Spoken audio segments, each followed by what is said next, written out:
que creo que o importante, e o vimos pola mañá, é que se abra debate despois das exposicións das compañeiras e compañeiros. Simplemente traer 4 titulares de moitos dos vosos comentarios de pola mañá que me pareceron como moi pertinentes ante a pregunta de que compón unha residencia. Esta é a segunda mesa sobre residencias artísticas que traemos no día de hoxe. Falachedes dun espacio adecuado, dun tempo dado, dunhos recursos suficientes, tamén dunhos cuidados e dun acompañamento. E logo, estas dúas frases que me pareceron maravillosas de un lugar donde la energía se templa, de Mónica Valenciano, e un lugar que calma las bestias, de Idoia Zabaleta. Entonces, estas dúas frases me parecen así como moi reveladoras. Entón, nada, hoxe pola tarde contamos con Caterina Varela, que en este caso cambia de sombreiro, e me refiro á súa labor como comisaria desta xornada de hoxe. Agora está aquí como curadora e como parte do colectivo RPM, que, como sabedes, é un colectivo que está na Coruña e do que agora nos vai a falar ela, e nos vai a falar das Residencias Paraíso. Hugo Pires, de Atopémonos Bailando, tamén do colectivo Globo, en este caso de Lugo, tamén vai a compartir a súa experiencia. E Xavier Campos, da Diputación da Coruña, que sabedes que é a persona responsable de todas as políticas culturais institucionais da Diputación da Coruña. Excusar que no programa inicial estaba previsto que contáramos con Inmaculada Ballesteros, de Acción Cultural Española, non pode estar finalmente. E nada máis, empezamos por Caterina Varela. Vale.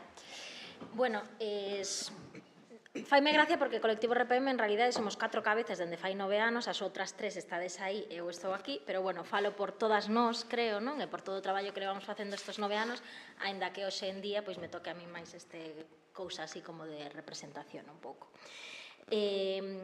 Os antecedentes de colectivo RPM, o sea, antes de formarse como unha asociación cultural sen ánimo de lucro, esa é a nosa estrutura, o sea, veñen dunha cousa que últimamente sí que me insisto en nomear, porque foi simbólica para nós, que foi nas festas de María Pita 2015, penso que foi, fixemos unha acción excepcional invitando, digamos, a un artista convidado, Félix Fernández, naquel momento. O que fixemos foi aglutinar a grande parte das creadoras de danza da cidade nunha acción simbólica que nos, única, o sea, simbólica no sentido para nós de que foi o precedente, non, de un pensamento colectivo que empezamos a activar aí, sobre todo ese núcleo de pensamento que éramos, aparte de Félix, Ruth e Maca, tamén Andrea, que estaba pola mañá, non sei se sigue por aquí, penso que non, que pola tarde se foi. Éramos esas 5, non, que lle fomos dando a cabeza desde 2015, nunha idea de sobrepasar o que nós, como artistas, podíamos facer, non? O sea, decir, o noso pulso interno era sobrepasar a obra, quero decir, facer obra, non? Senón facer máis proxectos que tiveran sobre todo como unha idea contextual, non? Entón foi un pouco ese run, ese rumiar de 2 anos que fixo que en 2017 pois conseguíramos pois crear esa estrutura e sacar un primeiro programa piloto de residencias artísticas en colaboración con Agadic.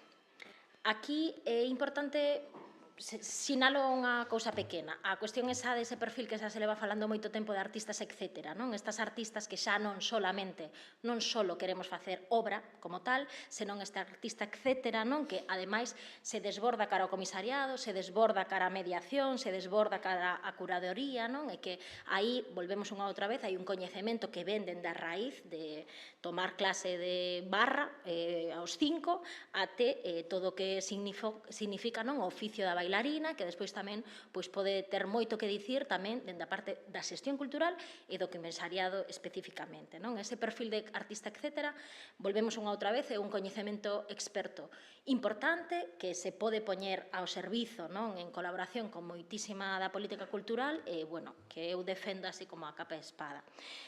O contexto da aparición das Residencias Paraíso naquel 2017, temos que recoñecer que as residencias artísticas non era algo novo, non? Estou falando agora mesmo especificamente de danza, especificamente do territorio de Galicia, non? Tiñamos un precedente no Centro Coreográfico Galego, Xavier e Natalia, non? Que fixeron naquel momento do bipartito, non? Entre 2006 e 2009, máis ou menos, 2008, e aí sí que xa se estaban facendo unhas residencias artísticas, non? Que pasa? Que despois dese 2009, digamos, houve un baleiro, non? Un deserto, digamos, para toda a profesión da danza aquí en Galicia, que durou, pois, moitos anos, non? E foi un verdadeiro momento de abismo para todas, non? Entón, foi naquel momento que recuperamos un pouco, xa por puro hastío, non? As ganas tamén de que houvese outras cousas pasando no lugar no que queríamos vivir, non? Porque, aínda que tiñamos todos unha experiencia internacional forte e continuada, onde queremos vivir é aquí, onde queremos que pasen as cousas é aquí, e se pode ser nas mellores condicións, pois mellor, non? Naquel momento tamén estaba aquela plataforma de afectadas polo Centro Coreográfico Galego, hoxe xa a PAM, a Asociación de Profesionais das Artes do Movemento. Bueno, había un clima como moi crítico e pensamos que, bueno, Residencias Paraíso non foi o único que comezou ali, pero sí que funcionou un pouco como un oasis, non? Un pequeño oasis tímido, para nada suficiente, digamos, porque solamente puido acompañar aos 5 ou 6 artistas, non sei, naquel primeiro ano, non? Pero sí que supuso a primeira pedra nun camiño dun programa que hoxe, en 2025, cumple 9 anos, que pensamos que é unha conquista, máis alá de nós, en unha conquista da propia comunidade de danza por teres resistido até aquí, non? Porque existan creadoras coas que colaborar e porque existamos nós tamén, aínda coa pel dura, non? De seguir traballando neste contexto que sabemos que é moi violento, non? O programa, moitas de vos o coñecedes, creo que non é momento agora tampouco de ir fío por fío polas cousas máis prácticas do programa, que canto duran as residencias e tal, o sea, quero pasar un pouco por aí porque o dou por sabido, non? E tamén, o sea, a información está aí. O que sí que quero dicir é que, evidentemente, este programa apoiou a investigación desde o primeiro momento, quero dicir, o que ten sentido para nós é apoiar a investigación e entender a investigación tamén como un conxunto de potencialidade para ser transmitida, non? Quero dicir, moitas veces a investigación se entende como eso que queda oculto, non? Previo a aquel momento de cristalización que permite a interlocución co outro. Nós, e tamén, cada vez que facemos cada vez máis mostras abertas de traballos en proceso, entendemos que a pura investigación, a pura práctica, é xa unha oportunidade de relación, non? De transmisión de coñecemento e de relación. Entendérnolo así e non tanto como tamén no vídeo da Casa Bella, non? Decía, ese momento no que non se me moleste, non? Que dicía este home. Bueno, o sea, entender a investigación tamén como xa o que xa per se xa ten todo o valor, digamos, para se relacionar co que precise, digamos, esa investigación, non entendelo como agochado. Eso para nós é moi importante. Evidentemente, Residencias Paraíso, o que é un pouco particular, digamos, de Residencias Paraíso é que non somos un espazo de creación, aquí temos que diferenciar os casos que había antes do mediodía e os que hai agora, despois Hugo tamén falará deso. Somos un programa de residencias sen casa, non? E o que facemos é ir a todas as casas posibles, non? Nas que colaborar. Eso sí que nos fai ter un territorio un pouco máis amplo, pero tamén menos continuado, non? Porque a nosa estancia, por exemplo, en Vimianzo, se acota no tempo a unha cousa moi particular que facemos aí, pero sí que nos dá como un pouco de visión autonómica, porque traballamos nas 4 provincias. O sea, o importante para iso tamén foi que foi capaz de crear unha rede de distintos espazos e, sobre todo, defender o concepto de residencia artística neses espazos que están, a priori, levantados, digamos, construídos simplemente para exhibición, non? Entón, como intentar tensar un pouco aí a corda, non? De se un teatro solamente tense que dedicar a exhibición ou, como tantos exemplos que coñecemos, podería estar facendo algo máis, non? Ese algo máis, podería ser perfectamente un apoio á creación, non? Sobran os exemplos, o sea, non é novo, pero é verdade que aquí no país, en Galicia, os teatros todavía se dedican solamente a abrir e pechar telón, non? Entón, bueno, un pouco o sea, a particularidade de RPM é esa, e penso que tamén é unha das súas fortalezas, non? O sea, o de non ter a casa propia. Por poñer outra cousa, en relación á disciplina, non? Que falábamos de vencer a propia palabra danza, non? Ou se temos que... Eu penso que algo da comunidade artística está facendo hoxe en día que ten sentido para min é levantar a bandeira da danza cando toca e diluíla cando toca tamén. E viaxar entre os dous mundos, non? Con pura fluidez, non? Penso que se algo temos aprendido da práctica artística que pasa polo corpo é esa capacidade de adaptación e de fluir dunha maneira a outra, non? Entón, cando falamos de disciplina, penso que a veces sí que é interesante levantar a danza e volver a nomear danza, coreografía, bailarina, estos termos, pero tamén está moi ben xogar ao contrario, diluílos e non se casar solamente con esa idea, non? Eso a min me parece que é estratégico, non? No que nos toca. Así, o noso programa tamén, porque Félix tamén ven das artes visuais, máis das performance, non? Quero dicir, para nós o noso programa sempre foi de danza, pero entendida unha danza que é máis un corpo que se activa, non? Nun diálogo. Entón, para nós, sí, se nos recoñece como un programa de danza, pero penso que se vedes os artistas que pasaron por Paraíso, de danza son algúns, puramente de danza, e moitos outros non. Eso tamén creo que fala ben por nós, aquí xa comparando por disciplinas teatrais de circo e cousas así, fala ben por nós desa capacidade tamén de mutar e de ser como xenerosas tamén con outras realidades, non? O sea, me gusta como pensalo así. Por coller así fíos da mañán, non? Nos se dicía tamén pola mañán, non? Que o sea, penso que o noso papel como un programa de residencias trascende ao capricho, non? No sentido de que hai unha grande responsabilidade, non? Calquer proxecto contextual, sexa privado como o noso, ou sexa unha administración pública, ten unha responsabilidade para co conxunto do que sistema do que participa, non? Esa responsabilidade hai que entendela, ou eso nos queremos dicir como en clave de máximos, non?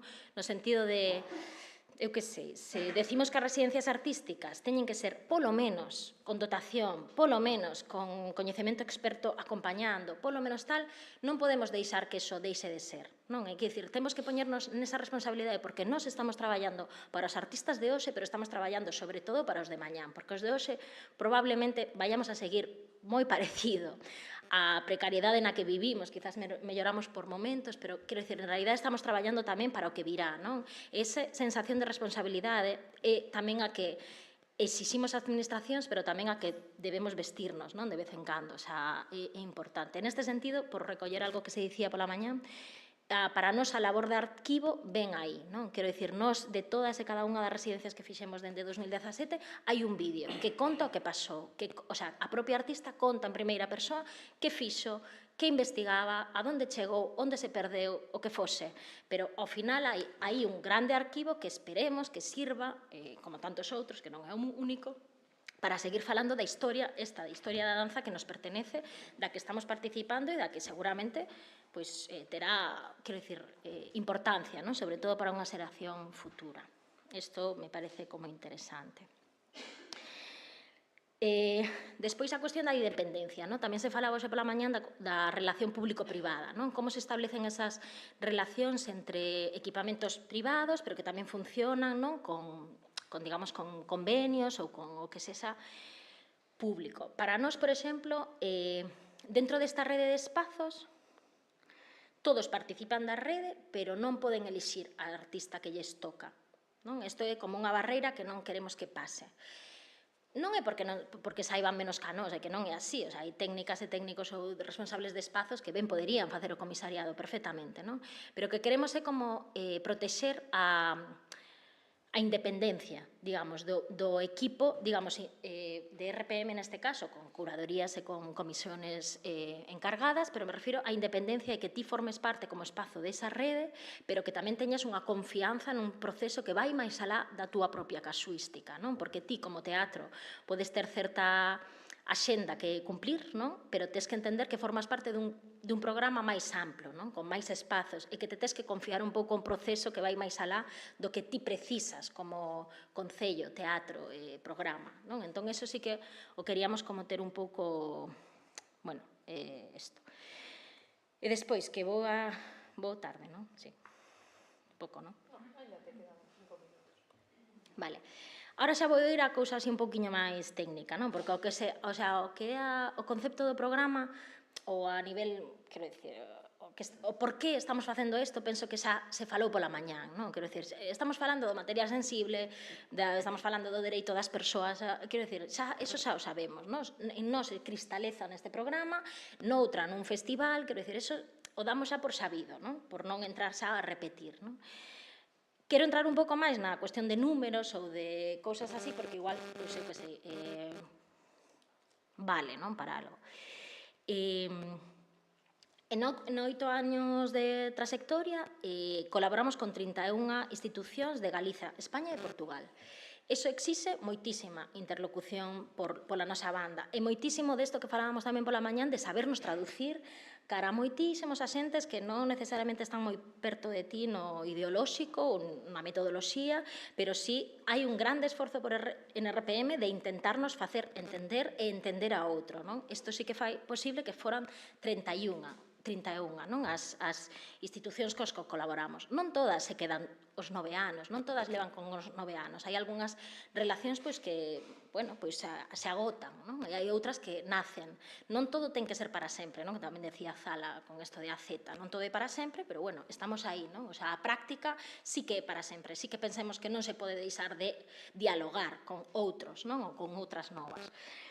Fixemos en 8 anos case 100 proxectos artísticos, acompañamos case 100 proxectos e fixemos 8 encontros. E despois as nosas fontes de financiación hoxe en día. Hai a liña A é a facturación por servizos a entidades do sector público e fundacións privadas. Que queremos dicir con isto?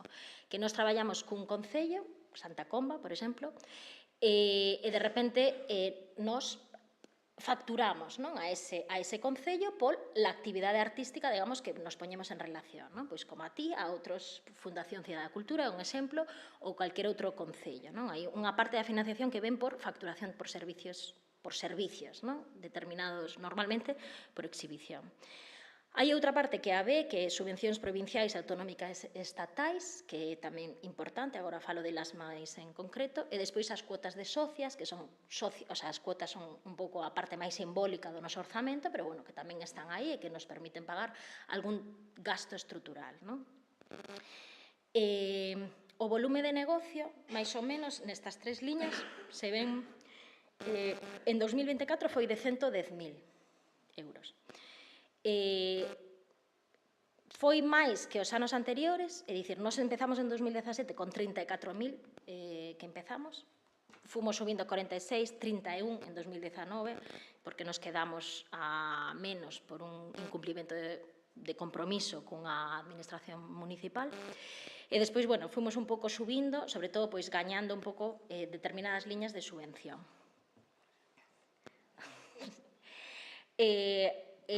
Nada, a facturación por servizos hoxe en 2024 falo, non? Foi de 43.592, a de subvencións foi de 65, neste capítulo de subvencións vou explicar, nós temos un convenio con Agadic, nós empezamos con Agadic en 2017 cun contrato menor, no que penso que dos 15.000 euros de importe do contrato, 12.000 xa eran de dotación artística, é dicir, eran 3.000 de puro risco, investimento propio das nós como compañeiras, de decir, bueno, vamos a sacar isto adiante, pero vamos a sacar xa dicindo que a dotación artística para as artistas é irrenunciable. Quero dicir, primeiro, como xa poñendo como esa primeira pedra, de que non podemos sacar un programa de residencias que é cesión de espazo.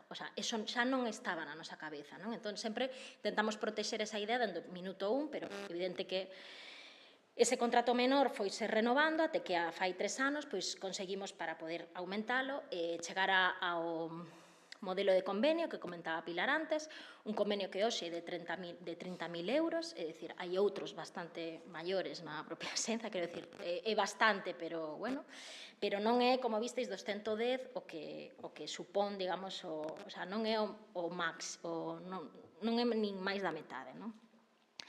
En termos de subvencións, Deputación da Coruña fai 3 anos comezamos a aplicar a subvención de asociacións culturais para a actividade cultural das asociacións, non? Algo así.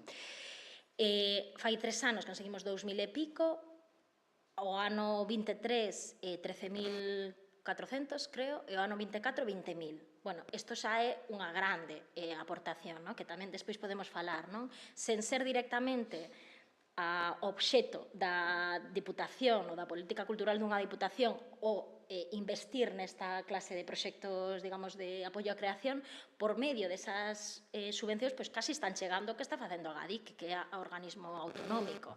Entón, bueno, deso tamén é importante falar para telo en conta, é moitísimo, quero dicir, é moitísimo, que deron en 24, e concurrencia competitiva, mañán poden non dar, o que sexa, eso xa sabemos, e o convenio tamén pode ser que mañán se peche, o sea, tampouco é, decíamos, vitalicio, quero dicir, ti o vas gañando o que podes e tal.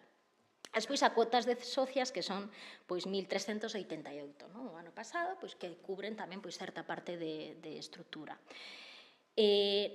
Funcionamos sempre a nivel económico sen pedirlle cartos ao banco, porque durante 8 anos nós éramos o banco e as nosas socias fundadoras prestábamoslle a asociación, digamos, no momento que a tensión de tesourería o precisaba, era nese momento que lle prestábamos, agardábamos uns meses hasta recuperar e tal.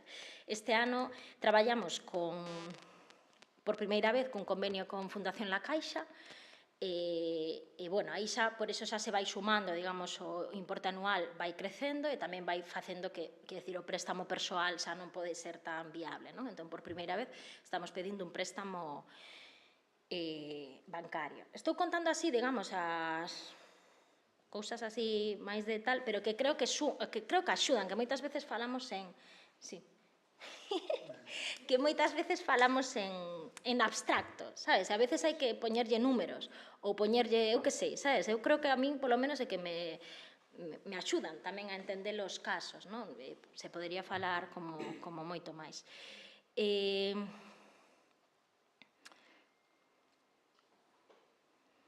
E despois con INAEM, o único que tivemos un pouco de axuda foi as de modernización das estruturas da gestión artística, estes dos fondos Next Generation, no que sí que pudemos investir unha parte de equipamento técnico, que nos facía falta, e facer pois tamén unha serie de contidos así digitales na primeira convocatoria.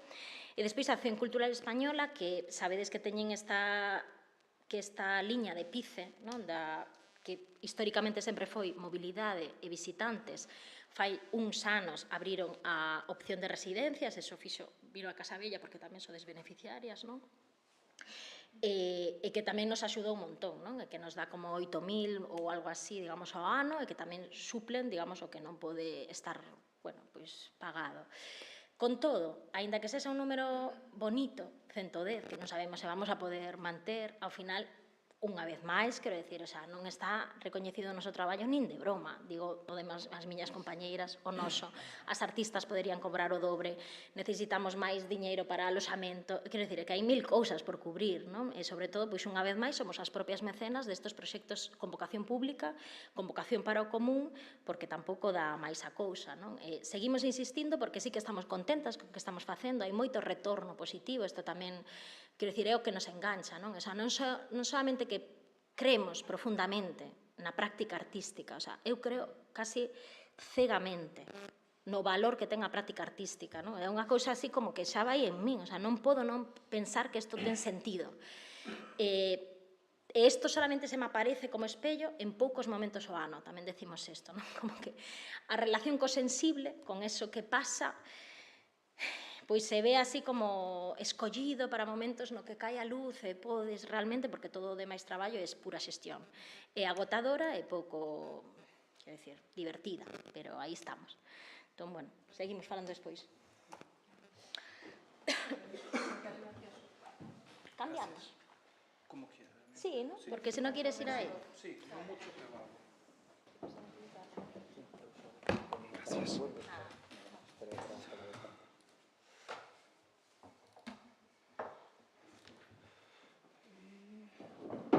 ¿Cómo pongo esto para presentación? Yo no sé cómo se llama. Yo tampoco. Bueno, queda así. Da igual. Hola. Pues yo voy a hablar brevemente sobre el programa de residencias artísticas y de investigación Atopémonos Bailando. Es un programa que su sede es en la ciudad de Lugo, la ciudad amurallada. Los co-gestores, directores de este programa es Esther y yo. Esther es de Lugo, yo soy portugués de Oporto. y decidimos, y nos pareció interesante, crear este programa de residencias en la ciudad de Lugo específicamente. Es un programa que tuvo su primer prototipo, primer borrador entre 2020 y 2021, con ayuda de Agadic, que no solo eran residencias artísticas, pero también tenía como exhibición, formación, talleres y demás. A raíz de este primer año, en 2021-22, sí que decidimos transformar este proyecto en un programa de residencias artísticas y de investigación. Y desde entonces, pues 2022, 23, 24 y este año va a ser la cuarta edición de este programa. Podemos confirmar que sí que va a suceder porque, como muchos otros proyectos vemos año a año, no sabemos si continuará a suceder y conseguimos finalmente que este año vuelva a suceder. Con la convocatoria abierta saldrá como este mes, seguramente. Atopémonos Bailando tiene un epicentro. El epicentro, aparte de ser Lugo, es el Museo Interactivo de Historia de Lugo, que es el Museo 1000. Es un museo particular, es un museo subterráneo, la sala más honda está como a menos 10 metros bajo tierra, más o menos. Tiene una energía particular. Tiene 3-4 salas, casi todas circulares. Eso también hace con que a nivel sonoro sea un espacio particular. Creo que no fue a propósito, pero sucede a veces las cosas que no son a propósito también son interesantes. Yo creo que las son más interesantes. El espacio exterior también es bastante interesante a nivel arquitectónico y de color. Entonces decidimos que ese espacio es un espacio ideal para recibir artistas gallegos, españoles, o sea, del resto del Estado, y portugueses, ¿no? Portugal es un país activo en este proyecto, y decidimos que ese espacio debería ser el epicentro. Básicamente empezamos muy poco a poco, es un proyecto orgánico, natural, y que no tiene un objetivo, mira al horizonte, pero no es algo forzado, va cada año, se va desarrollando, vamos viendo los caminos que se puedan hacer y vamos desarrollando nuestro camino. En comparación con otros proyectos, es un proyecto joven, reciente, que está aprendiendo, está mirando a otros proyectos como puede ser Casabella o Residencias Paraíso y aprendiendo muchísimo con las compañeras, y poco a poco vamos desarrollando no nuestro camino, pero el camino del proyecto, ¿no? Seleccionamos 8 residencias, empezamos con 6, 7 y felizmente este año, y creo que de momento será un tope porque, como dice Caterina, hay un tope también económico y una cosa está conectada con la otra para poder dar dotación económica a las residencias, porque una residencia de espacio no es una residencia, entonces tenemos que dar una dotación económica y eso entonces hay que poner un tope. En este caso son 8 residencias al año, seleccionadas a través de una convocatoria pública. Aparte de este epicentro, otra modalidad, entre comillas, o otro punto fundamental que queremos explorar más al futuro en este programa son los intercambios. Son los intercambios entre, en este caso, otros 2 países con quien colabora este programa. Uno es Costa Rica y otro es Portugal. Por supuesto, nuestro querido Portugal. El primero es Costa Rica, con el Taller Nacional de Danza de Costa Rica. Es un centro público financiado por el Ministerio de Cultura de Costa Rica, dedicado 100% allí a la danza. Y conseguimos llevar un artista a Costa Rica durante 3 semanas y recibir también un artista costarricense a Lugo para que habite el Museo 1000 durante también 2-3 semanas. Después, con Portugal. Es un país que para mí es necesario conectar con él, no por el obvio, pero por otras cosas, y también creo que la palabra inteligente es muy inteligente conectar, porque yo como compañía llevo mis piezas a Murcia, Valencia, Madrid, pero no las llevo a Porto, a Chaves, a Villarreal, a Guimarães, que es más cerca, más eficiencia económica, me permite ganar más tiempo como compañía porque los traslados son más cortos, etcétera, etcétera. Entonces, me parece un país, aparte de su interés artístico y cultural, pero también por obvio, la proximidad con Galicia y también porque comparte a nivel cultural y idioma, hasta cierto punto el idioma tiene cosas muy parecidas, son idiomas diferentes, pero parecidos, ¿no? Creo que ganan los dos siendo diferentes en este caso.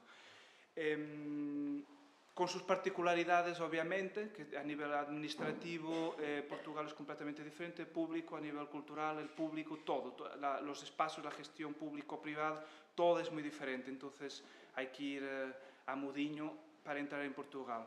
Entonces, con Portugal tenemos actualmente con 3 espacios. El primero es con el Teatro Experimental Flaviense, que es un espacio, una compañía de teatro que tiene una gestión de un auditorio. En Portugal es muy habitual que las compañías de danza o teatro, principalmente las de teatro, vengan acompañadas con una gestión de un teatro, de un auditorio, de un espacio escénico. Es algo común, existe, hay varias que tiene. En este caso es en Chaves. Chaves es en el norte de Portugal, cerca de Verín, ¿no? Después bajamos un poquito y tenemos en Sintra una compañía que se llama Teatro Mosca, que es una compañía emblemática en Portugal, lleva muchos años laborando, con mucha experiencia. También tiene un auditorio, un festival, un programa de residencias, pues colaboramos con ellos para hacer este intercambio. Y por último, en Almada, que es una ciudad dormitorio muy cerca de Lisboa, que se está convirtiendo en una extensión de Lisboa. Es la quincena de Almada, que es uno de los encuentros más importantes de danza en Portugal, no solo nacional, pero también internacional. Este encuentro son como un mes de actividades. No solo es gestionado por una compañía de danza, que es la Compañía de Danza de Almada, que también es una compañía que lleva muchísimos años, creo que más de 2 décadas, es una compañía emblemática y muy potente en Portugal. Nosotros no llegamos a los espacios con una fórmula y decimos, esta es nuestra fórmula, aceptas, estás dentro, no aceptas, estás fuera. No funcionamos así. Decimos que normalmente nosotros trabajamos de forma artesanal. Cada espacio tiene sus particularidades, sus posibilidades económicas, espaciales, artísticas, culturales. Entonces, por eso, para nosotros, principalmente con Portugal, queremos hacer las cosas despacio, de forma orgánica, entendiendo el sistema de allí. Es normal que a veces las cosas no conecten, entonces hay muchas visitas, viajes, conocer sus proyectos, entender dónde consiguen su financiación, ellos el nuestro, y conseguir buscar puntos de encuentro. Después de semanas, meses o hasta años intentando encontrar, pues encontramos ahí un puntito en ese gráfico que nos une, entonces es ahí que nosotros decimos, ok, podemos trabajar juntos, tiene un sentido, podemos hacer este intercambio, porque esta red de apoyo que tenemos, que generamos, no es una red para apoyarse, es de apoyo. Nosotros apoyamos y ellos nos apoyan, no apoyarnos en esa estructura portuguesa o ellos en nosotros. Entonces hay que encontrarse en ese punto para conseguir que sea viable a medio y a largo plazo. Con estos espacios sí que encontramos eso, por eso que nosotros dividimos las residencias en 2 tipos, las que van al MIL, al museo, y las que hacen el intercambio. Son 2 modalidades. De las 8, dentro de esas 8 hay 4 compañías que van a viajar y otras 4 que quedan en el MIL. Las condiciones que se hacen en el MIL, toda está en dotación económica, por supuesto, una bolsa económica, pero a nivel interno no tienen las mismas condiciones temporales, por ejemplo, a nivel de espacio y a veces técnica, depende. Pero es así, cada espacio es así. Yo no puedo imponer a Almada que sean 10 días, porque para ellos es inviable, o que sea en un contexto específico, porque ellos no tienen ese contexto, no tienen esa sala. Entonces me parece interesante este cuidado recíproco y aprender desde la experiencia poco a poco de cada espacio y ganarnos el espacio, y ellos a nosotros. Que me olvido de pasar esto. Esa sala que veis es la sala del MIL, es la caja negra, la llamamos caja negra, pero de negro tiene algo, pero también tiene mucho blanco. Es la sala que está a menos 10 metros, es la sala más grande, diáfana, con unos techos súper altos. Es ahí donde nosotros siempre creemos que los artistas van a querer habitar, porque es una sala muy fantástica, muy interesante, a nivel principalmente energético, porque casi todo el mundo que pasa por allí di que es transformador en ese sentido, a nivel energético, probablemente porque está a menos 10 metros, ¿no? Pero el museo es un museo súper abierto para nosotros. El contrato, convenio, lo que tenemos con el museo es que el artista puede utilizar 95% del museo. El agua es bienvenida, el humo, el fuego, la cera, todo eso es bienvenido en un museo que normalmente es no toques las paredes, no comas, no. Hay un respeto, hay un cuidado, pero es un museo súper abierto en ese... También obviamente creemos que los artistas tienen ese cuidado ya intrínseco, ¿no?, a su persona. Pero es un museo súper abierto en ese sentido. Entonces hay otras 3 o 4 salas, la entrada, el exterior, la hierba, los baños. Lo que el artista quiere utilizar, puede utilizar el tiempo que quiere. Hace parte del museo, sería una obra viva del museo para evitar en esa temporalidad que nosotros en las bases está entre 5 y 10 días en el museo, ¿no?, de forma específica. Entonces tenemos esa libertad que es muy importante, la libertad para nosotros en este programa.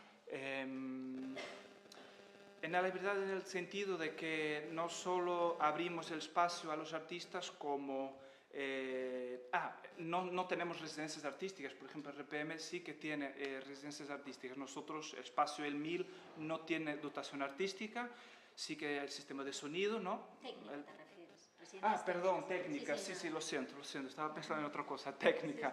Tiene el sistema de sonido, pero no podemos ir más allá. Lo que generamos en la ciudad, que eso es muy importante, es que tenemos hablado con varias empresas locales siempre, tanto de vídeo como de técnica, en que estos artistas se pueden acercar y conseguir técnica o un videomaker o fotos, etcétera, por un precio mucho más reducido. Lo que cualquier uno de vosotros podéis ir allí, no es el mismo precio. Entonces, este tipo de cuidado también y con gente local es importante para nosotros, porque nuestro foco es Lugo y la gente de Lugo en este caso, ¿no? Es importante.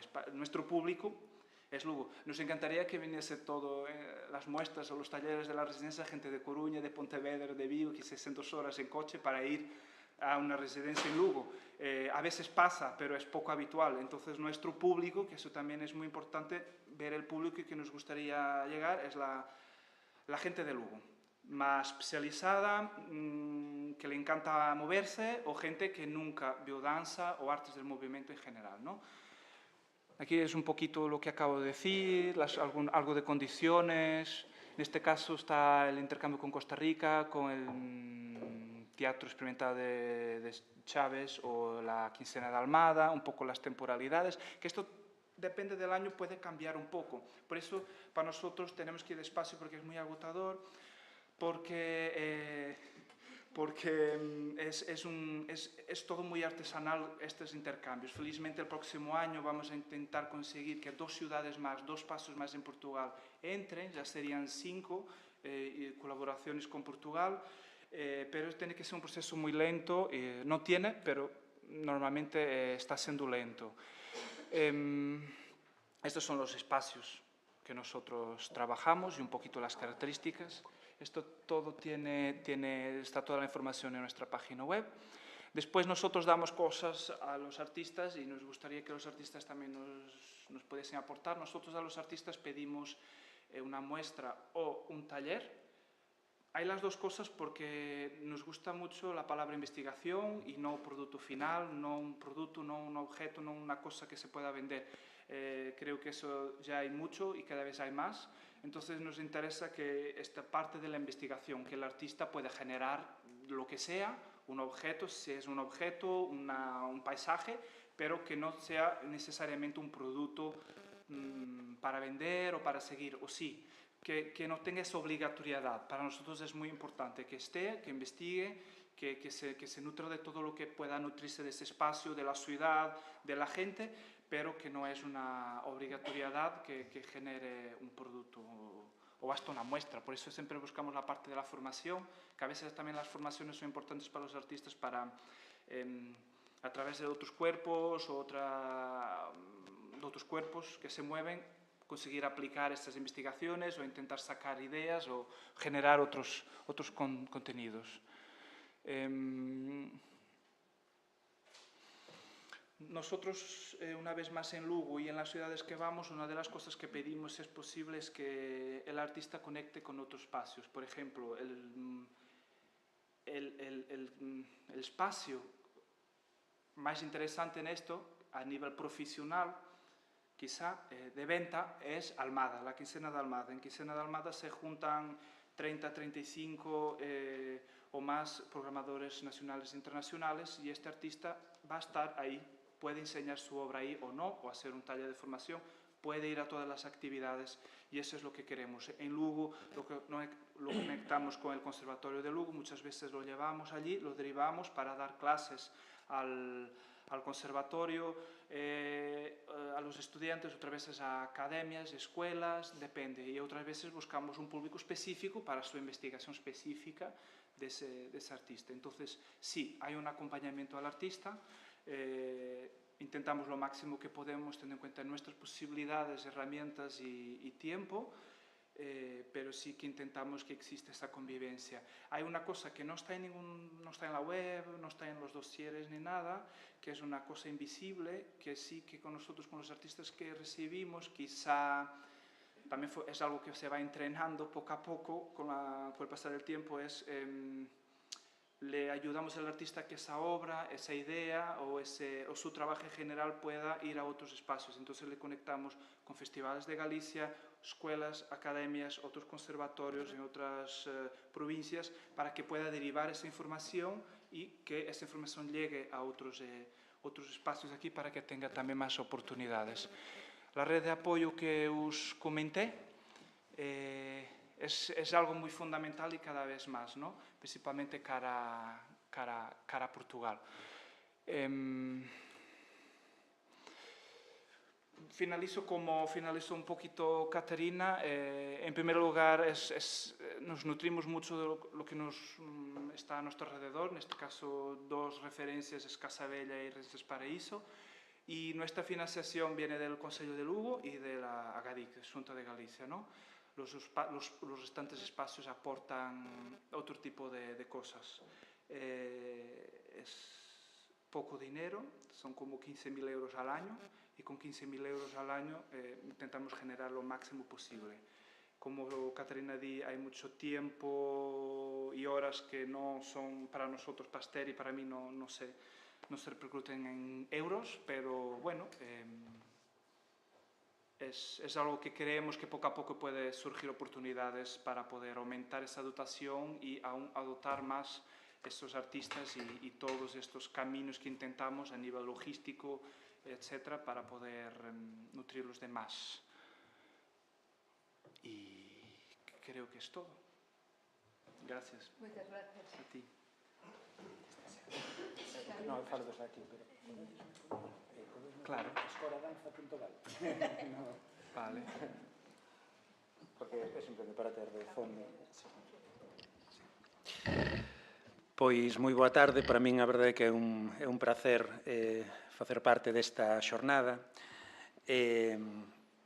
porque, digamos, tanto polos contidos, e o que se leva falado o tempo que puden estar pola mañá, tamén agora e tamén durante a comida, que vimos de estar tamén aproveitando ese momento para falar e contrastar, pois a verdade é que a min, así a primeira cuestión é que me reafirma nunha cuestión que veño pensando desde hai anos, como persoa, digamos, que traballa nas políticas culturais públicas, e é que realmente o ámbito da danza en Galiza está nun momento, ou desde logo a miña valoración, a miña percepción é que está nun momento de madurez, de articulación e de capacidade tamén de xerar unha liña de traballo, un propio discurso, non?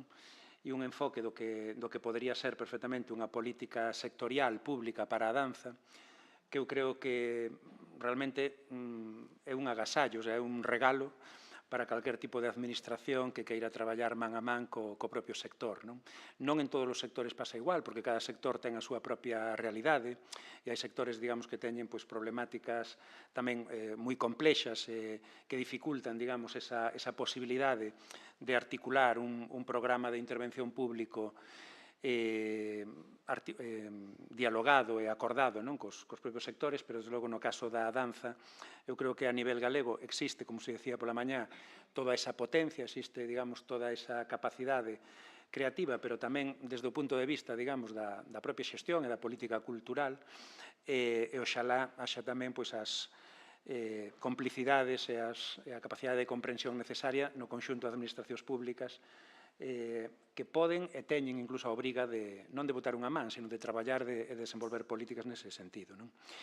Eu, desde a miña posición, vou falar, a miña intervención creo que vai ser un pouco periférica, digamos, ao que son todas as demais do programa, porque realmente, claro, desde a Deputación da Coruña, pois non somos unha entidade, digamos, ou unha administración que desenvolva unha política específica para o campo da danza, nin para a danza, nin para ningún outro ámbito artístico, porque non é competencialmente a nosa función, o noso ámbito de traballo, fundamentalmente son os concellos pequenos, ademais, non as cidades, e isto é así tanto por unha cuestión legislativa como tamén por unha cuestión de capacidade real orzamentaria. O noso orzamento, como área de cultura, é menor que o orzamento do que dispón, por exemplo, o Concello da Coruña, co cal, digamos, a nosa capacidade de intervención como Deputación, e somos a Deputación máis grande de todas as que hai en Galiza a nivel de capacidade económica, pero, bueno, é limitada, digamos, e dá para o que dá, non?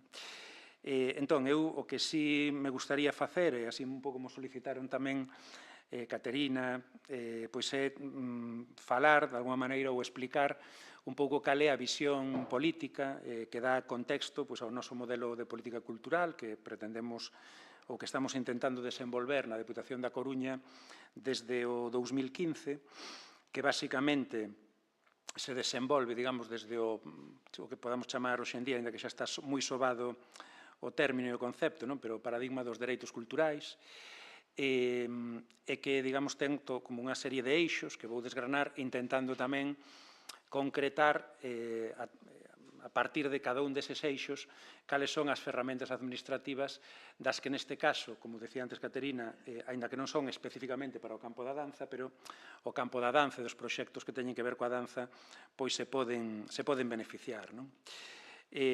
Como dicía,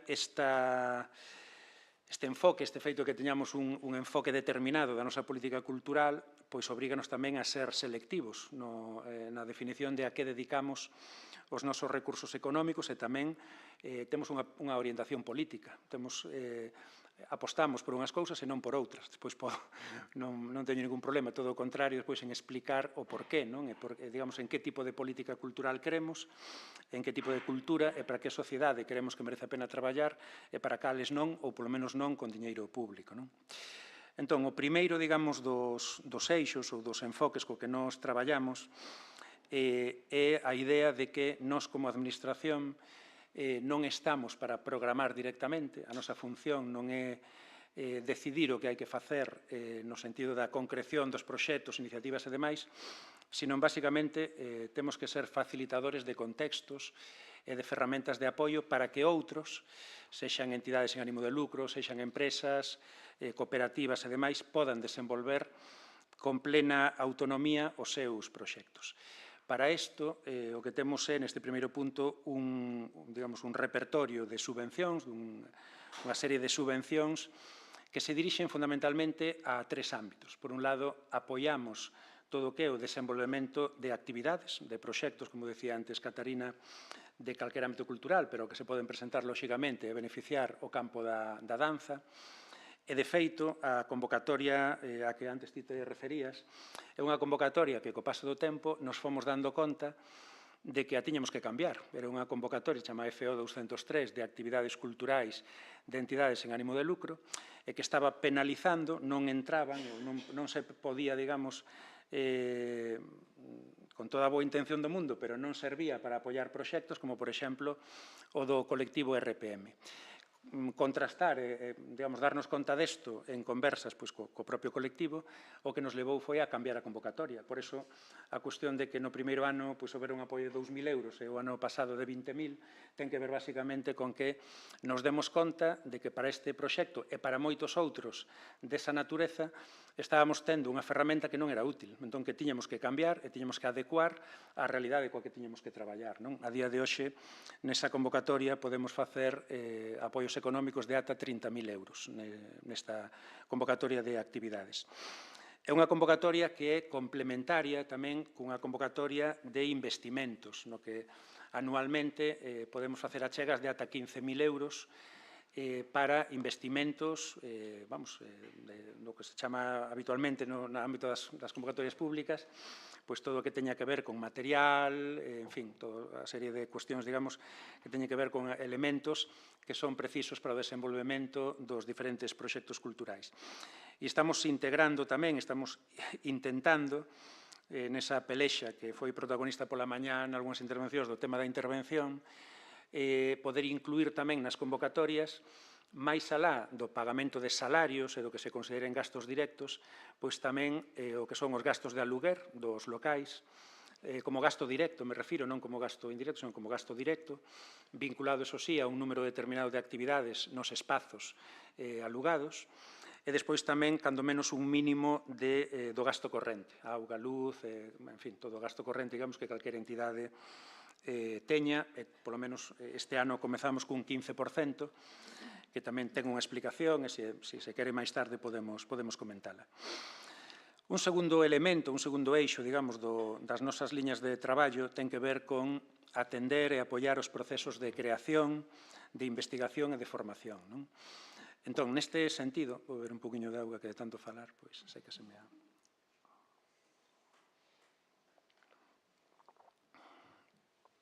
Neste sentido, dicía, combinamos, pero é algo que incluso agora na comida tamén lle estaba dando unha pensada, non?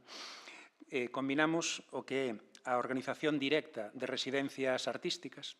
Sabedes que temos as residencias artísticas de Mariñán, do Pazo de Mariñán, que son unha anomalía bonita, pero unha anomalía, ao fin e ao cabo, porque efectivamente o Pazo de Mariñán é un espazo en principio moi pouco axeitado para o desenvolvemento de según que residencias, é un espazo que ten gobernanta, como se dicía pola mañá, e que ten toda unha serie de condicionantes e de limitacións que fai que non sempre sexa o lugar ideal para desenvolver residencias públicas, artísticas públicas.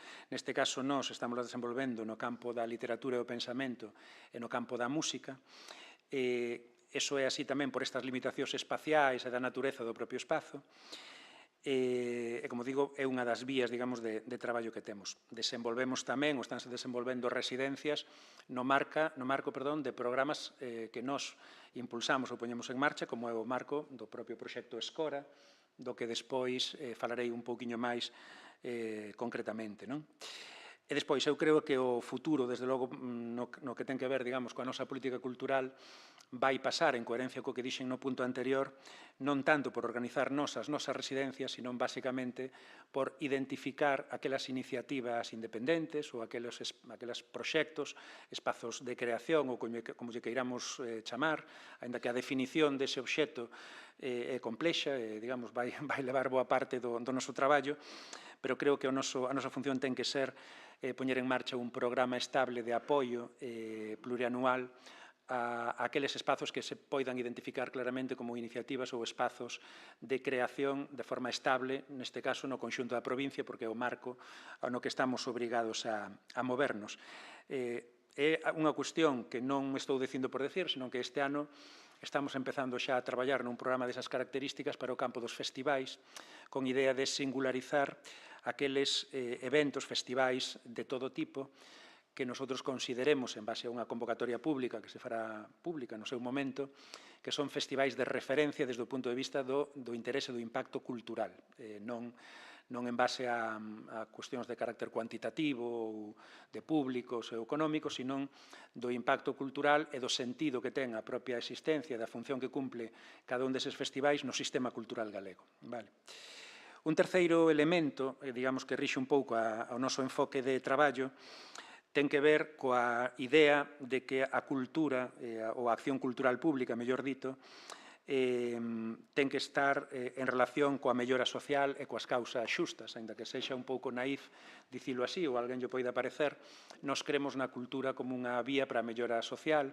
En ese sentido, pois levamos anos poñendo en marcha dispositivos que se di agora, administrativos, para traballar con esa orientación. Temos un certame de proxectos singulares de especial interese cultural, no que o que apoiamos son proxectos que desde a cultura contribúen a traballar de forma un pouco hibridada con campos como o feminismo, o medio ambiente, a cohesión social, os dereitos LGBTI ou calquera outra causa ou elemento, digamos, de carácter social no que pensamos que temos un pouco a obriga de traballar desde un punto de vista dunha política democrática, non? Un cuarto punto, bueno, xa decía, non? Aí temos, por exemplo, o certame de proxectos singulares, temos desde hai anos tamén un certame que se chama o certame Luisa Villalta de proxectos culturais pola igualdade, en fin, temos toda unha serie de elementos que despois, se alguén lle interesa especificamente algún, tamén podo desenvolver, non? Un cuarto elemento, como dicía, ten que ver coa visión que temos de que a cultura e a acción cultural ten que servir tamén, ou digamos, ten un papel que cumprir en relación fundamentalmente á mellora social vinculada á cuestión da autoestima individual e da autoestima colectiva das sociedades, e tamén da posibilidade de desenvolvernos como persoas, do desenvolvemento persoal das nosas capacidades humanas e tamén dese desenvolvemento no plano colectivo. Este ano, ao longo de 2025, estamos traballando tamén na definición dun programa, sabedes que durante estes anos viñamos tendo toda unha serie de xornadas monográficas baixo un lema que tamén un pouco noso leitmotiv da cultura é un dereito. Estamos lle dando un reenfoque, manteremos o lema, manteremos a idea e, digamos, o punto de partida, pero queremos deixar de facer xornadas puntuais monográficas. Estamos traballando na elaboración dun programa estable ao longo do ano que se desenvolva no conxunto do territorio, da man dos axentes, que teñen que ver, digamos, co que son protagonistas da política cultural en sentido moi amplo, e que en principio, así como denominación interna, pois estamos chamando cultura para a vida mellor.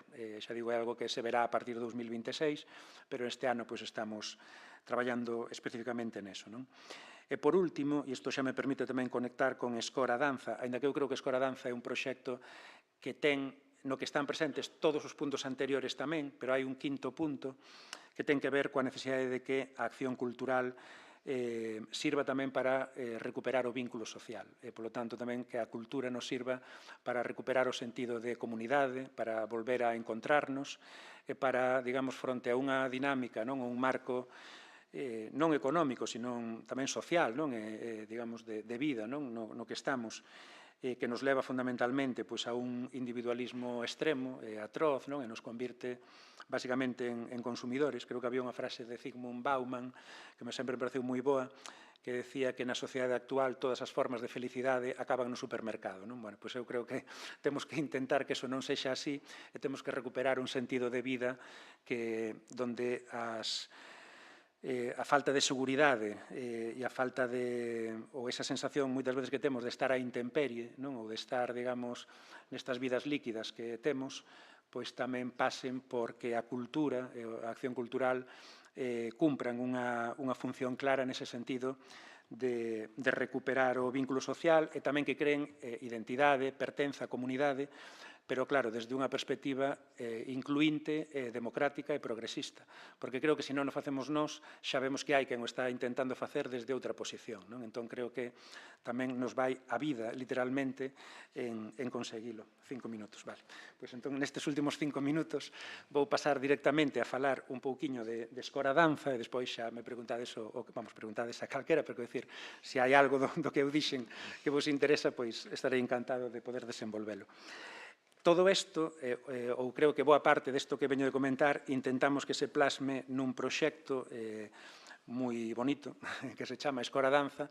Temos aí a Marcia Vázquez, que é a súa comisaria, que realmente podría ela moito mellor que a min explicar en que consiste, como se desenvolve, pero basicamente eu creo que, por resumilo así, ou intentar ser sintético na explicación, é un proxecto que a partir da danza, a partir das artes do movemento, pois traballa coa comunidade e desde a comunidade para ir máis alá da idea inicial que tivemos no seu momento, que era unha idea moi bonita, pero que se limitaba únicamente ao elemento da programación, a parte da programación artística, que era facer un programa de programación artística nos portos da Costa da Morte, nos peiraos da Costa da Morte, pero enseguida nos demos conta que o potencial precisamente que tiña a comarca da Costa da Morte, o potencial humano, o potencial social, requería, digamos, que o proxecto medrase en todas as outras dimensións. Entón, a día de hoxe, nos últimos anos, desde 2022 hasta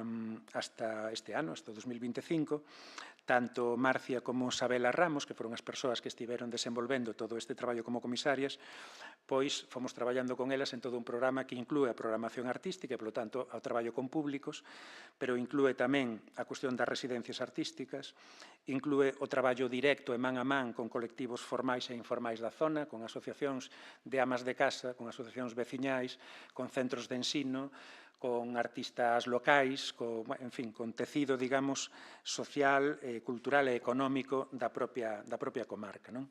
Escora Danza, é un programa que ten dúas fases, unha fase inicial de mapeado, que se fai sempre na parte final do ano anterior, neste caso, pois, a da edición do 25 fíxose ao final do 2024, e que é un mapeado que está centrado en identificar aqueles axentes, aqueles colectivos, persoas, digamos, referentes que no ámbito da comarca da Costa da Morte pois teñen que ser, ou nos poden ser útiles, non para que acollan únicamente o programa, senón para que nos axuden a definir os contidos dese programa e a que sexan protagonistas dese programa. E, polo tanto, digamos, é un programa que non se desenvolve nas cidades, non é un programa que suceda na Coruña ou en Santiago, senón que sucede nunha comarca, non sei se chamarlle rural, porque realmente é moito máis que rural a Costa da Morte, pero sí que, desde logo, eu sempre digo que é unha comarca cunha identidade moi marcada, cunha identidade moi forte, e tamén unha comarca históricamente moi castigada no plano económico, tamén no plano da migración e demais, e que ten un potencial enorme desde o punto de vista creativo e de dinamismo social. É un programa, Escora Danza, que traballa, como digo, no ámbito artístico, pero tamén no ámbito social, veciñal, educativo, que procura, digamos, que a poboación da Costa da Morte non únicamente sexa espectadora, sino que incorpore a experiencia da danza e das artes do movimento dunha forma máis natural e máis directa, porque tamén é partícipe, digamos, das actividades ou das iniciativas que se desenvolven, e, polo tanto, queremos que tamén ocupe unha posición protagonista. E, finalmente, pois, digamos, é un programa que favorece, e eu creo que, bueno, hai persoas que participaron do programa desde diferentes posicións, pero creo que é un programa moi enriquecedor, non únicamente para a xente da Costa da Morte, que recibe de alguna maneira, sino tamén para a xente que participa do programa e desenvolve actividades na propia zona, en ese contraste, nese diálogo coa propia sociedade. Moi rapidamente, se me quedan 30 segundos, que non sei se é o caso. Sí. Vale, pois, simplemente a cuestión de, este ano, no 2025, vais a desenvolver en Corcubión, Malpica, Muxía, Vimianzo e Zas. Como digo, toda a información do programa, ademais, estédelo nesa páxina web de escoradanza.gal, unha web fantástica que está toda a información con arquivo, en fin, tédelo todo, digamos, o que queirades saber de Escora Danza está aí, pero ademais tamén hai a Marcia, tamén seguro que podela explicar. E despois eu sempre digo, como desexo, digamos, de futuro, a min o que realmente me gustaría e o que creo que sería, digamos, o elemento xa que mostraría claramente o éxito da idea que temos é que en algún momento no futuro a Deputación poda desaparecer como entidade organizadora do programa. De maneira que a Deputación poda ser unha entidade que apoie económicamente e que, digamos, sexa unha entidade financiadora do programa, pero que realmente o programa sexa hasta tal punto absorbido polo tecido social, veciñal e cultural e tamén municipal da propia Costa da Morte, que sexa un pouco, digamos, ese tecido quen o reclame como seu e quen, digamos, se poña á fronte, contando coas mesmas comisarias, pero que se poña á fronte do programa e que nosotros podamos pasar a un segundo digamos, poñernos ao lado e cumplir o que decía ao inicio de non ser nós quen ten que organizar e decidir, sino ser nós quen ten que ou quen quere acompañar económicamente e de outra maneira tamén pois, o seu desenvolvemento. E desculpade pola chapa e moitas gracias.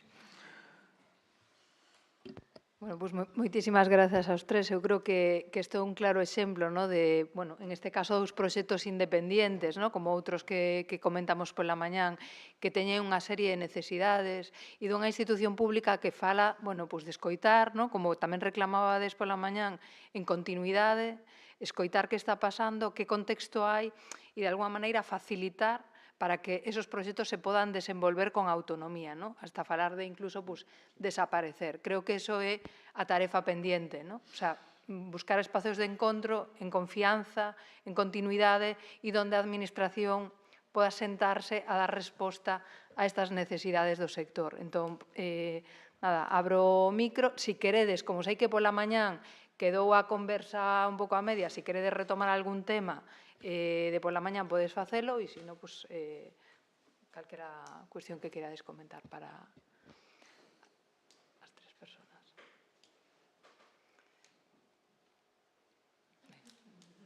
Sabela.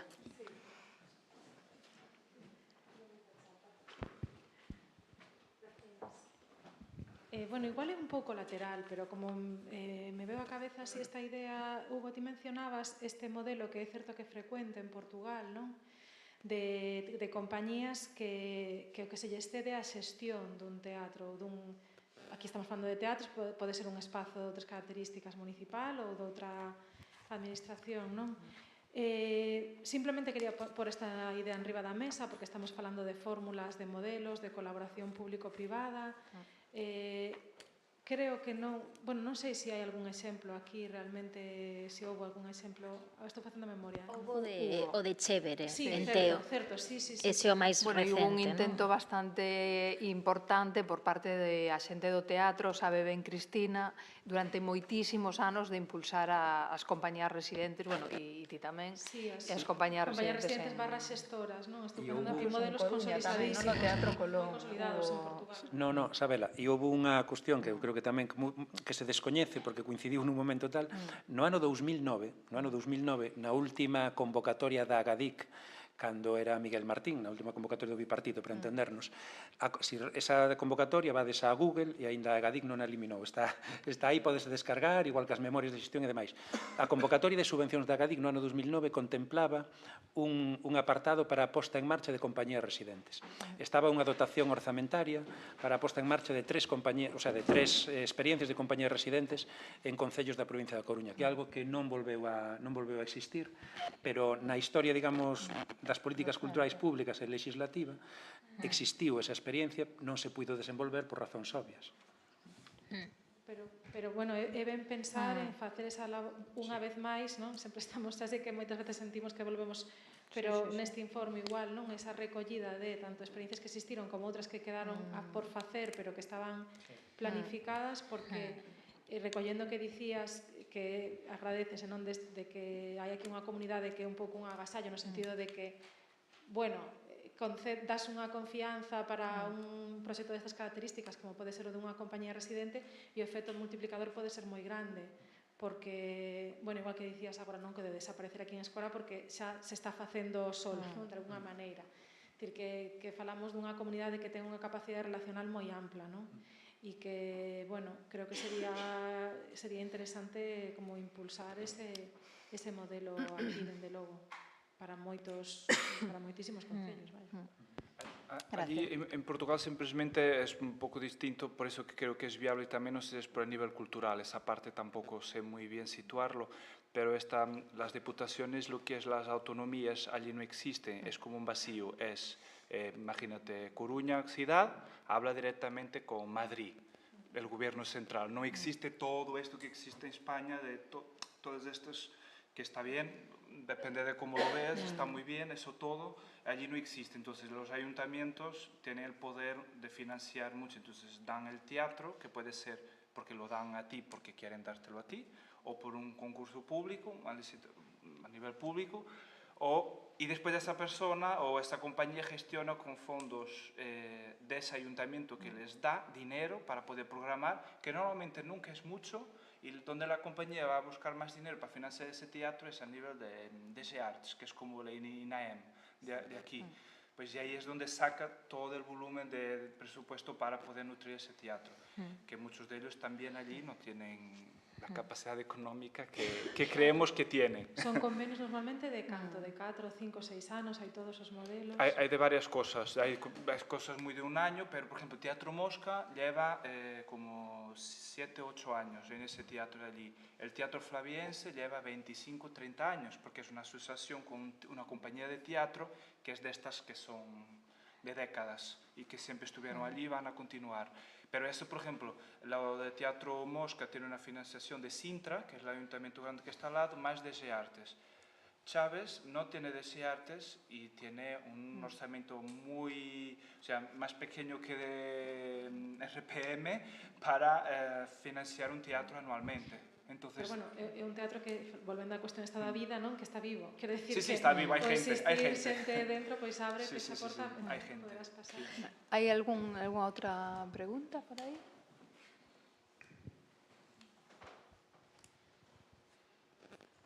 ¿Tú querías comentar algo? Sí, estaba pensando así por pensar en alto un pouco nesta idea, non? Se tivéramos agora que facer o noso propio nós, todas, nós, a sala, xuntas, hoxe, sacar unha idea de compañía, artista, práctica, comisariado residente, digamos, en continuidade, me pregunto varias cousas, non? Primeiro, como sería o acceso, unha vez máis, se facemos un modelo mixto no que hai concurrencia por unha parte e, digamos, invitación directa pola outra. O sea, eu confío moito nestas dúas cousas á vez, que non unha garante máis ca outra, quero dicir, penso que hai que activar as dúas. Penso tamén na cuestión da temporalidade, se tería que estar capado un pouco o máximo ou non, porque penso que o modelo portugués, o madrileño tamén, no sentido dos municipios, non? A cuestión de estar moito, moito tempo, como se xa fose teu ese espazo, é perigoso, moi perigoso. En Portugal hai moito sector que se resinte tamén desa herencia, non? Herdanza que hai por esa compañía está ali, non? Que xa temos compañías grandes en Portugal de danza e ya. Pero digamos que tamén son un tapón, non? Ao que poida pasar, ao que poida vir. Entón, penso tamén en temporalidade, pois se tivera que decidir hoxe, tampouco sei como faría, pero sí que habería que ter cuidado aí, non? Penso eso tamén, se fose por convocatoria, ou por que clase tamén de invitación directa. Bueno, como que se me ven así como moitas cousas, non? Como en plan, como faríamos? Como sería un modelo que nos valese a todas, non? Hoxe en día, non? Porque realmente a cuestión esa de non ter casa tamén é interesante, o sea, me refiro, non necesariamente asociarte a unha casa en concreto, a un teatro, pero tamén é verdade que permanecer nun lugar, que tamén pasou un pouco no Teatro Colón nalgúnha época, non? Permanecer nun lugar e poder facer máis que unha cousa trae un retorno que non é o mesmo que se solamente pasas por aí de vez en cuando. Entón, bueno, como que estou pensando en alto, non? Que non sei exactamente cal sería o modelo e dubido a veces porque hai exemplos así como eso, Portugal, que tampouco é tan envidiable o da compañía residente. Non sei se me explico. Sabes, como que non, que ten as súas... É un debate. Sí. E aí hubo moitos debates no ámbito teatral durante moitos anos justamente sobre esa cuestión e profundos, non? Sí. Por aí hai unha man. É polo micro tamén, sabes, que como ten que gravarse, despois bastido ya. Perdóade, eu é por seguir ca reflexión. Non sei se vos entendedes o mesmo por compañía residente e por xestión directa dun espazo, que pode ser un teatro ou calquera outra cousa. E aí creo que voltamos un pouco que decíamos tamén pola mañán, o papel das interventoras e dos interventores, porque a hora de facilitar un espazo público donde poden percibir mínimamente algo de lucro, pois eso, con tesorería hemos topado, e a veces tamén nos desde o Concello, pola pouca experiencia que podo ter eu, vémonos con ese tipo de problema, que incluso unha simple cesión de espazo xustificada polo interese público pode ser unha auténtica odisea, dependendo da persoa que teñasen intervención. Por eso tamén lle pregunto un pouco a Xavier nese sentido, se non habería que facer unha reformulación das políticas e das leis, da legislación, a un nivel que poda ser operativo para todo o mundo, pero por onde empezar a empurrar, porque eu creo que desde o ámbito do asociacionismo, das compañías, dos artistas, xa se está empuxando todo o que se pode empuxar e empurrar e máis. Pero realmente non hai eses cambios e non estamos axilizando para ninguén. Esta idea que podía ser colectiva e que podíamos ter un pouco medida, incluso aquí agora, para min tópase con unha imposibilidade que ao final é unha legislación que é moi estricta en certas cousas, terriblemente volátil e incongruente noutras, e claro, por moita vontade que haxa, por moi boa predisposición por todos os ámbitos, unha persoa soa desde as institucións pode tirarche abaixo algo que sería beneficioso para o conxunto da sociedade. Por eso non sei se ti ves algún camiño para poder resolver unha cuestión que, bueno, é endémica desde fai décadas. A ver, eu douche un pouco a miña opinión, porque creo que se pode traballar en varias vías paralelas e que a veces, digamos, máis que obsesionarnos igual un pouco pola denominación ou pola fórmula exacta, do que se trata, digamos, é de intentar ser útiles para aqueles espazos que están cumplindo unha determinada función social. Poño por caso, a Sala NASA no seu momento en Santiago non era unha compañía residente, era un espazo privado, pero non se entende o dinamismo cultural de Santiago nas artes escénicas, na música e moitos outros ámbitos culturais sin a existencia da Sala NASA. Desde o meu punto de vista, unha política cultural pública ten que atender espazos como a Sala NASA e ten que entender que son espazos, xa non digo cómplices, sino que realmente están facendo unha parte da política cultural da cidade. Entón, eu creo que hai que buscar maneiras de que as políticas públicas podan apoiar de forma estable e acordada a un espazo desas características ou levado a outro terreo, pois, por exemplo, a iniciativa da Casa Bella ou a outras que poda haber polo país adiante. Creo que iso é, digamos, entender que desde a política cultural non temos, digamos, por que inventar nós ou crear novos espazos cando a veces eses espazos xa existen. A primeira misión ten que ser ver de que maneira podemos darlles fortaleza estrutural para que se podan desenvolver e cumplir un papel. E iso non quita para que tamén se podan explorar outras vías. Por exemplo, o tema das compañías residentes. Eu recoñezo que a día de hoxe pásame un pouco como a Catarina. A min xenérame moitas dúbidas e creo que é unha cuestión, compañía residente entendida, para entendernos, para falar en plata, como o auditorio municipal ou o espazo municipal que é dependente dun concello e que a través dun programa ou dun contrato de programas, digamos, pois se vincula a unha determinada compañía para o desenvolvemento de traballo creativo, pero tamén de mediación sociocultural, formación, ensaio, etc. Eu xa digo, hai maneiras de facelo, sí, porque existen, porque as coñecemos, e xa digo, incluso a nivel galego, había, nesta convocatoria que vos falaba antes do 2009, definíase unha fórmula, con colaboración económica da Xunta, Deputacións, Concello, toda unha serie de obrigas, é dicir, que existe.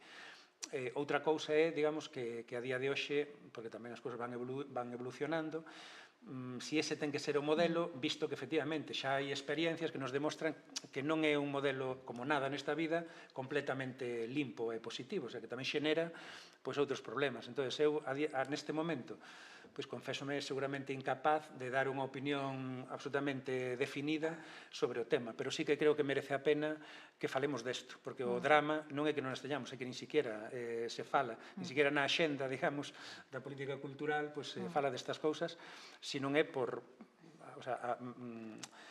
digo, a nivel público, agás nas reflexións que se fai desde os propios sectores, ás veces, non? Félix, creo que... ¿No estaba Idoia? Félix, Idoia... Perdona, solo pensé que estaba... ¿Quieres? ¿No? Pues Idoia. No, tampoco... Es que has respondido un poco de alguna manera, ¿no? Que eso, que esta cuestión que traes no es limpia, clarísima, pero no va a haber tampoco se trata de ser buenista en ese sentido, ¿no? Como entonces pero a veces ese tipo de pensamiento también entiendo más que en la institución, o sea, las que estamos en el otro lado, nos es más fácil la idea, como te decía antes, como de laboratorio, ¿no? Que es un sitio donde prueba, vamos, poner las mejores condiciones posibles, ¿no? A pesar del disenso entre todas, de que no estamos completamente de acuerdo, vamos a probar, vamos a confiar y vamos a ir viendo, ¿no? O sea, que este lugar como laboratorial de que la cosa se va haciendo es un lugar que también nosotras desde el sector, como digamos, independiente, fuera de, podemos acompañar a la institución, ¿no? Que en ese sentido es como parece que tiene que ser la decisión definitiva o tengo que hacerlo o bien o mal. Pues no. Sí, e ademais hai unha cousa que, o sea, podedes creernos que a xente que, digamos, a xente que traballamos na política cultural que non son, o sea, poder, a ver como digo para non meterme aquí nun xardín, máis alá das persoas que son funcionarias das diferentes administracións, pois as persoas que estamos desde un posto directivo, de asesoramento ou demais, pero que queremos traballar para unha determinada política cultural, sufrimos tamén enormemente as dificultades e os condicionamentos do marco administrativo, intervención, secretarías e demais. Teríamos anécdotas aquí para empezar a contar e non acabar, o sea, é así. Pero tamén creo que, en paralelo, digamos, o que comentaba antes, de que, primeiro, recoñezamos cousas que xa existen e que xa están cumplindo un papel. Entón, o que digo, non? O sea, no seu momento, a Galán, a NASA, a tal, eso ten que ter un apoio público estrutural, desde o meu punto de vista. Son proxectos estratégicos de cidade e de país. Compañías residentes, atrevámonos a meter a pata e tamén atrevámonos a veces a tensionar incluso internamente a propia administración, porque tamén nos pasa, é dicir, na propia administración son estruturas que se encerruxan, o sea, que son moi conservadoras porque, bueno, sempre se fai unha cousa dunha determinada maneira e cambiar calquera cousa é moi difícil. Entón, a veces tamén, digamos, nesa tensión do que se propón desde fora, tamén temos que buscar a maneira de, bueno, a ver como podemos avanzar e non vamos a conseguir no inmediato chegar a un punto de chegada fantástico, donde todo funcione de maravilla, pero sí que podemos empezar a avanzar nun camiño e despois ir mellorando, ir correxindo, ir... Eu, cando nosotros fixemos as primeiras convocatorias de subvencións no 2015, pois estábamos convencidísimos que, hostia, as mejores convocatorias de subvenciones de la historia de Galicia, a ver se me entendes.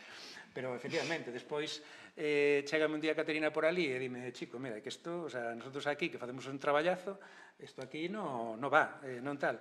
E revisas e dices, pois tedes toda razón, é que son as convocatorias de subvención que están excluindo directamente a entidades como a vosa, porque, bueno, porque a gran maioría de entidades non son como a vosa, pero é que xustamente a vosa é fantástica, fai un labor fantástico. Entón, quen temos que cambiar somos nós, entón, é a nosa obriga. Entón, bueno, quero dicir, ese é un proceso tamén un pouco creativo desde o punto de vista da administración, e temos que facelo tamén, non sei se me explico. Sí, sí. Carmen.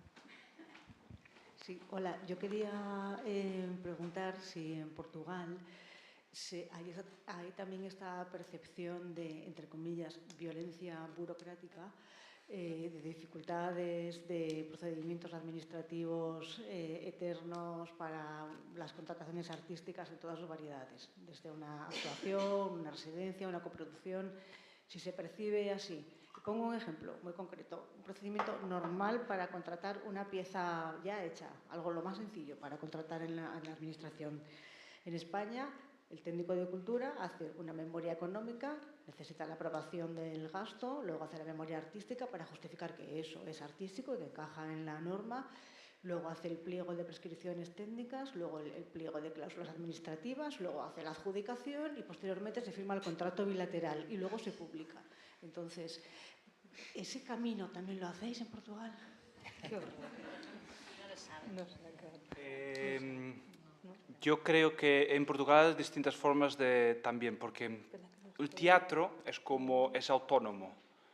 Hay un ayuntamiento que puede contratar directamente como un técnico de cultura aquí, pero la gran mayoría es un teatro, es autónomo. El teatro es un país.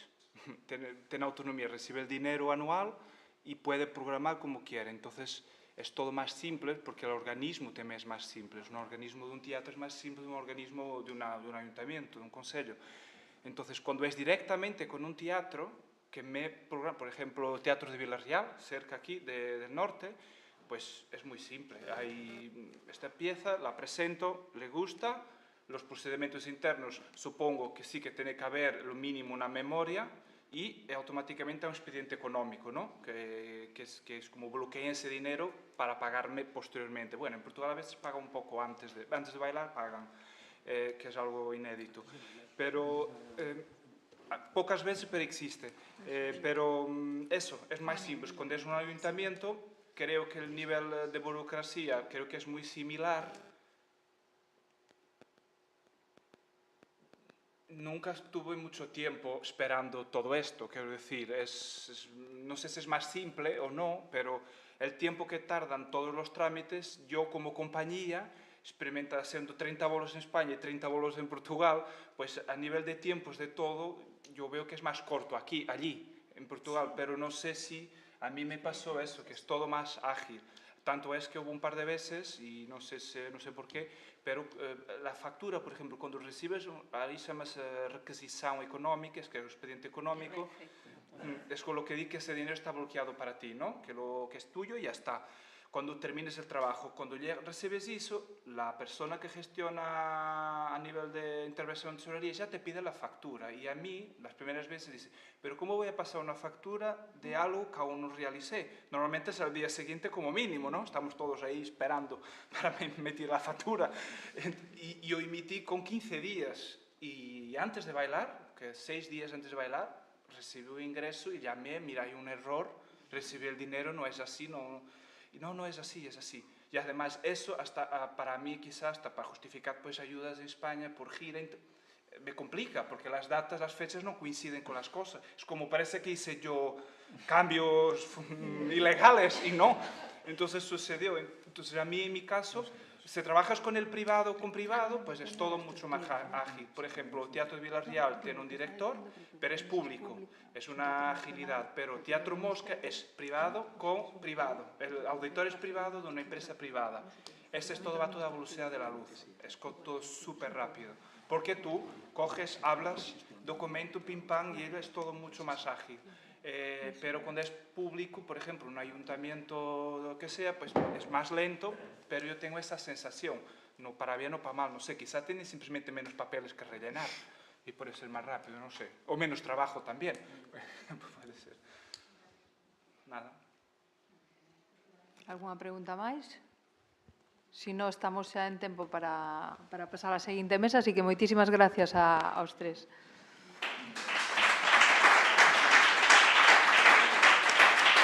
Vamos al descanso, no a la siguiente mesa. Digo, sí, que sepas. Vale. Descansamos, nada, 10 minutitos, ¿no? 15 poco, ¿no? 15 minutitos y a las 6:30 volvemos. La siguiente misa, ¿cuál es? Que no tengo el programa. Este el vais, vais a la de exhibición.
Boa tarde.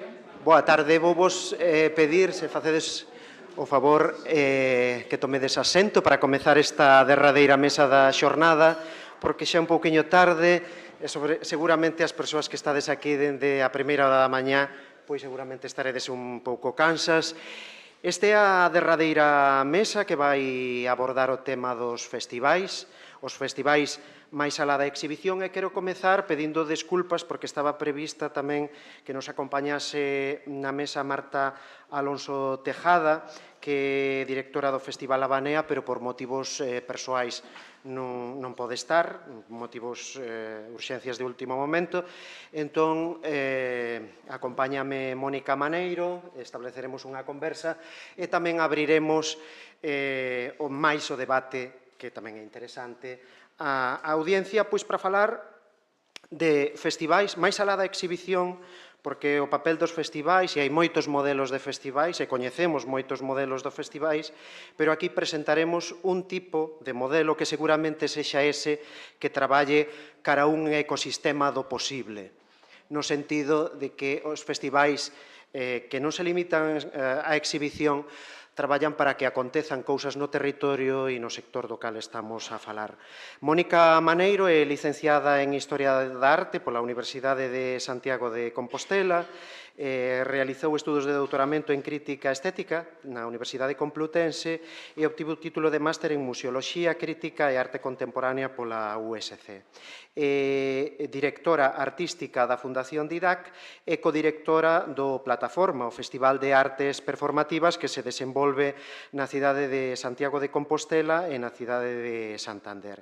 É colaboradora especializada en arte tamén na Radio Galega e noutros medios de comunicación. Fará unha primeira presentación e logo despois conversaremos. Bueno, moitas grazas, Roberto. Escoitadesme ben? Sí?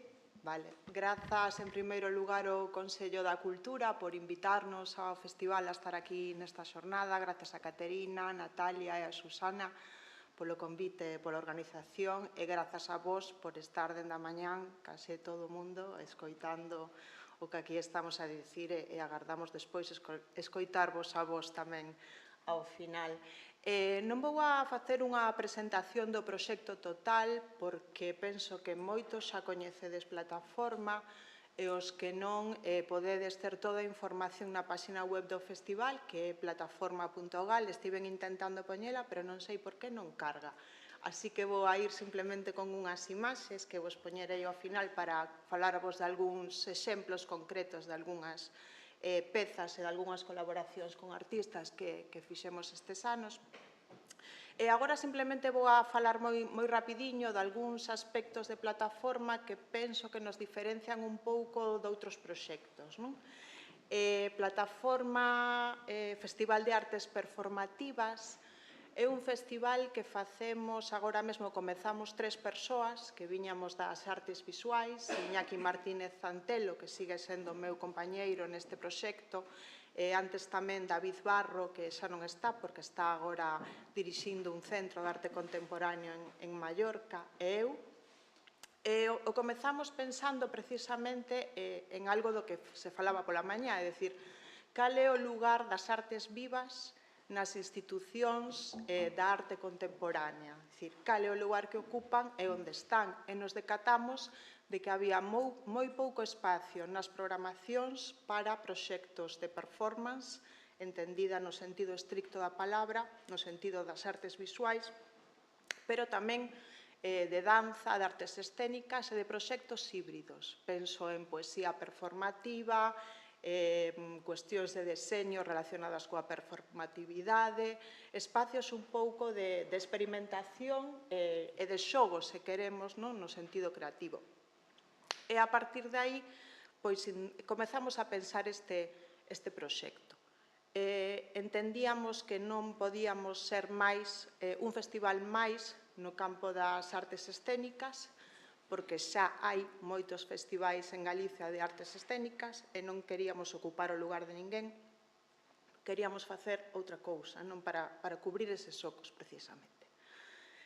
Sabíamos que tiñamos unha fortaleza como xente das artes visuais, que era que podíamos ocupar eses espazos. que podíamos traballar coas institucións e cos museos e cos centros de arte contemporáneas e convencelos de que era necesario incluir as artes vivas e as artes performativas na súa programación. E así o fixemos de algún xeito, non? Este é un proxecto que ten xa varias edicións. Agora, no mes de maio, faremos a sexta. O ano pasado conseguimos, ademais, trasladar o proxecto á cidade de Santander e este ano imos a repetir. O cal tamén nos dá a posibilidade de levar artistas galegos a Cantabria, o cal nos fai bastante felices nese sentido, non? Porque é unha maneira de exportar un traballo feito aquí a outro lugar no que pensan que estamos facendo as cousas ben, non? Que diferencia a plataforma na maneira de facer, sobre todo en canto á exhibición? É dicir, plataforma non é un festival para exhibición de pezas ou de proxectos normalmente que estean xa na rede de teatros. Hai cousas que sí, que asumimos e que programamos, non? Pero plataforma é un espazo para experimentar. Nos normalmente o que facemos é convidar a artistas a facer proxectos específicos para o festival. É dicir, temos este espazo, temos este diñeiro, que queres facer, non? E moitas veces, ademais de dar esa liberdade, non? Porque os acompañamos no proceso creativo cando hai esa demanda, cando non nos metemos en absolutamente nada, non? Simplemente decimos que necesitas técnicamente, o espazo vaiche ben, non? Pero a liberdade creativa é absoluta porque confiamos totalmente no seu criterio, no seu traballo artístico. E cando vemos as pezas, as vemos por primeira vez como o resto do público. E iso pasa, eu diría que no 70% das accións do festival. Neste proceso, non pretendemos chegar a un público masivo, obviamente, non? Porque se trata de proxectos moi experimentais, complicados, en moitas ocasións, difíciles, a veces ata para nós. Lembro un proxecto concreto que despois vos explicarei, con Chus Pato, que foi, como sabedes, Premio Nacional de Poesía este ano, un artista visual que é Carlos Rodríguez Méndez, que era un proxecto de poesía performativa de 4 horas de duración no teatro principal, no que Chus o que facía era contar o diálogo que mantivera durante un ano con Carlos, non? Para falar do seu proceso creativo. Entón, ela iba percorrendo todos os cadernos de traballo de Carlos e, cando remataba, lle facía un poemiña, non? Entón, esas 4 horas, ela liu todos os seus comentarios sobre o traballo de Carlos, non? Era unha peza para entrar e sair do teatro, pois, a gusto, non? Adoitamos tamén facer outra cousa, que mover un pouco os marcos, non? E sacar os artistas do seu espazo de confort, é dicir, levar a xente da danza a espazos que non son escénicos ou a xente do teatro a espazos que non son escénicos, levar a xente das artes visuais a espazos escénicos para ver que pasa, non? Para decir, por que non probas a xogar un pouco a este intercambio? E tamén nos gusta provocar xuntanzas, é dicir, xuntar a artistas de distintas disciplinas e invítalos a que colaboren, é dicir, por que non traballades xuntos? O fixemos, por exemplo, con Laia Struck, que estuvo facendo unha peza con un grupo de punk da cidade, como é Samesugas, o facemos coa Banda Municipal de Música todos os anos, a que a invitamos a traballar con un artista de performance, o cal lles resulta ás veces complicado. O primeiro ano foi moi complicado, pero ao final xa se acostumaron, non? E xa están agardando esa colaboración. Bueno, son cousas, non? Que nos gusta traballar especialmente. O noso traballo cos públicos é un pouco peculiar, porque non atendemos a iso que estábamos falando pola mañá da mediación dunha maneira directa. Estamos, teño que recoñecelo, máis preocupados polo traballo creativo, polo traballo do artista e por darlle un espazo ao artista que por buscar esa idea da arte para a cidadanía, e o recoñezo, ademais, como algo positivo no noso caso, porque penso que tamén ten que haber ese lugar para o creador. Non todo pode ser un espazo social para o conxunto da sociedade, hai que darlle tamén un pequeno recuncho ao creador para que poida desenvolver a súa práctica. E penso que o noso traballo está un pouquiño dese lado. O traballo coa sociedade sí, o traballo co público sí, no sentido de facer unha oferta complexa, arriscada e que faga pensar, que non sexa unha cultura de consumo, senón unha cultura que provoque coñecemento de algún xeito e que provoque mover un pouco o pensamento ríxido e o pensamento normativo. En canto ás temáticas que traballamos, tampouco hai ningún tipo de pauta, hai liberdade absoluta, non temos un tema de fío do festival, sí que temos claro que nos gusta atender a certo tipo de colectivos que pensamos que están máis desfavorecidos no campo das programacións, como é o colectivo LGTBIQ+, e temos moi claro que o 50% ou 60% da nosa programación ten que ser programación feita, pensada, executada por mulleres, porque pensamos que é unha débeda histórica neste sentido, e que ademais hai calidade suficiente como para que isto sexa así, e normalmente non é algo moi difícil de conseguir, máis ben o contrario, xurde, porque o traballo feminino no campo das artes vivas é moi importante e de moitísima calidade. Non quero tampouco estenderme moito máis en este sentido. Vou vos poñer unhas imaxes de algunhas actuacións e de algunhas cousas que fixemos no festival ao longo destes anos. Decirvos que esta próxima edición terá lugar en maio, entre o 22 e o 25. Está, por exemplo, unha deses casos, está aquí Félix, que estivo con nós, nos que tamén convidamos a facer algo, Decir, Félix, por que non faz un formato de conferencia performativa, e Félix dixo, estou traballando unha idea e fixo unha peza preciosa que presentamos na Igrexa da Universidade xunto con outras dúas accións de dous artistas que traballaron o mesmo formato. Esta é unha peza de Vacaburra, de Andrea e de Gena, que presentaron no festival cando aínda non estaba rematada, que é outra cousa que acontece moitas veces en plataforma, é dicir, estás en proceso, é o sitio adecuado para probar, non nos importa que a peza non sexa o produto final, porque nos gusta tamén ser ese espazo de investigación un pouco, e de contacto primeiro co público. Isto é, xa vedes que corpos invertidos, esta peza, esta de Alejandra Pombo, é unha peza na que había algo de danza. Escollín pezas que tiveran algo de relación coa danza para que, moitos dos que estades aquí fochedes protagonistas, outros os heredes en próximas edicións, pero quería tamén un pouco estar dentro do marco da xornada.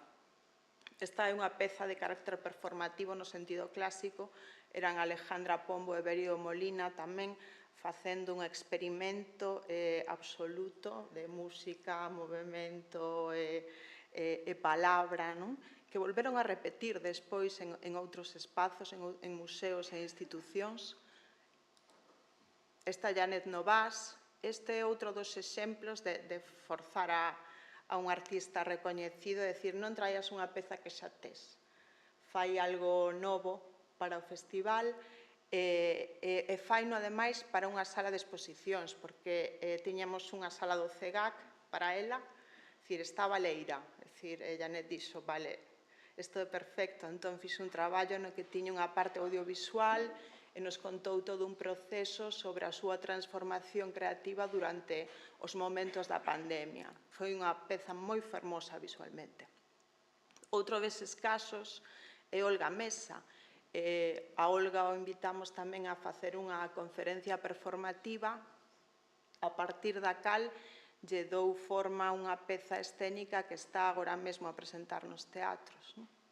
Isto fixo na sala de SGAE, estivo 3 días ali traballando co seu técnico de luz e de son, coas súas ideas básicas, pero nin siquiera sabía como iba a ser o seu espazo escénico. Ela dixo, creo espazo en branco e vou a estar 3 días aí e a ver que pasa. Esa é unha peza maravillosa.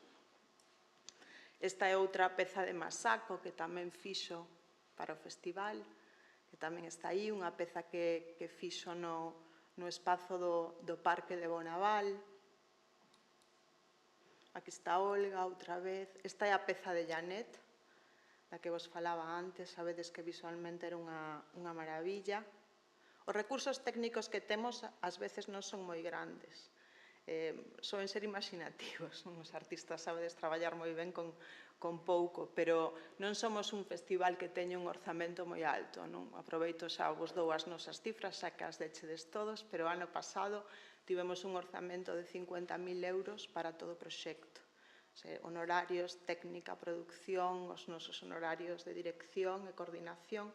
Somos un equipo moi pequeno, facemos moitas cousas, temos moita experiencia tamén neste traballo e despois contamos tamén moitas veces coa axuda da xente das institucións nas que traballamos, que nos apoia e que fai unha gran parte do traballo. Isto é a Fundación Didá, que tamén é o sitio que teño sorte agora de programar no campo expositivo e no campo de actividades. Esta era Mariana Tegner, unha bailarina portuguesa facendo unha peza sobre a peza dun artista visual que é Carlos Garaycoa, que estaba nese momento expoñendo, sabedes que está interactuando dunha maneira moi invasiva ca peza de Carlos, pero estas cousas tamén nos gusta facelas, é dicir, hai que perderlle un pouco o medo, non? As rixideces. Esta sigue sendo Mariana. Vou aproveitar para facerche unha pregunta, Mónica. Nas imaxes tamén se ilustra moito que comentabas que o festival ten no centro os creadores e as creadoras e o mellor non tanto as actividades de mediación, pero non por iso non está presente o deseño dunha experiencia para intervir na sociedade no momento actual. Álex Ruiz Pastor ten unha tese de doutoramento sobre a dirección artística de festivais onde fala dun concepto que son os entornos do festival, como eses camiños transversais que suxiran á persoa espectadora unha forma de ordenar, entender e sistematizar as propostas. Sen querelo, cando unha persoa como a ti, directora artística, deseña un festival, en certa maneira tamén está con estas linguaxes híbridas intentando provocar algo na sociedade, no contexto que antes, previamente, Santiago de Compostela, lestes e ten unha xenealoxía con respecto ás artes do movimento e ás artes performativas, non? Sí, hai unha xenealoxía. Certo é que o noso espazo de traballo, que é o mundo da performance, hai unha certa tradición non tan grande, non, como pode ser propiamente da danza contemporánea ou das artes escénicas, que si hai moitas compañías traballando e xente moi boa facendo traballo. A performance é algo máis minoritario e nos traballamos con xente da danza, con xente das escénicas, pero levándoos tamén a ese lado máis performativo ou máis diferente, non? Xusto que me estabas comentando, ven moi ben para... Estas imaxes que teño aquí son un exemplo moi claro dese tipo de traballo, non? Por exemplo, este é un proxecto que fixemos dentro do festival, o que lle teño moitísimo cariño, porque me gustaría repetilo todos os anos, o que pasa que non podemos. Foi un proxecto que combinaba a exposición dentro do marco do museo, do CEGAC, en este caso. Nos deixaron 3 salas de exposicións durante o festival, o cal é complicadísimo de conseguir, e fixemos unha mostra que titulamos O museo como escenario, precisamente, é dicir, que pasa cando o museo se volve espazo para exhibición de artes escénicas.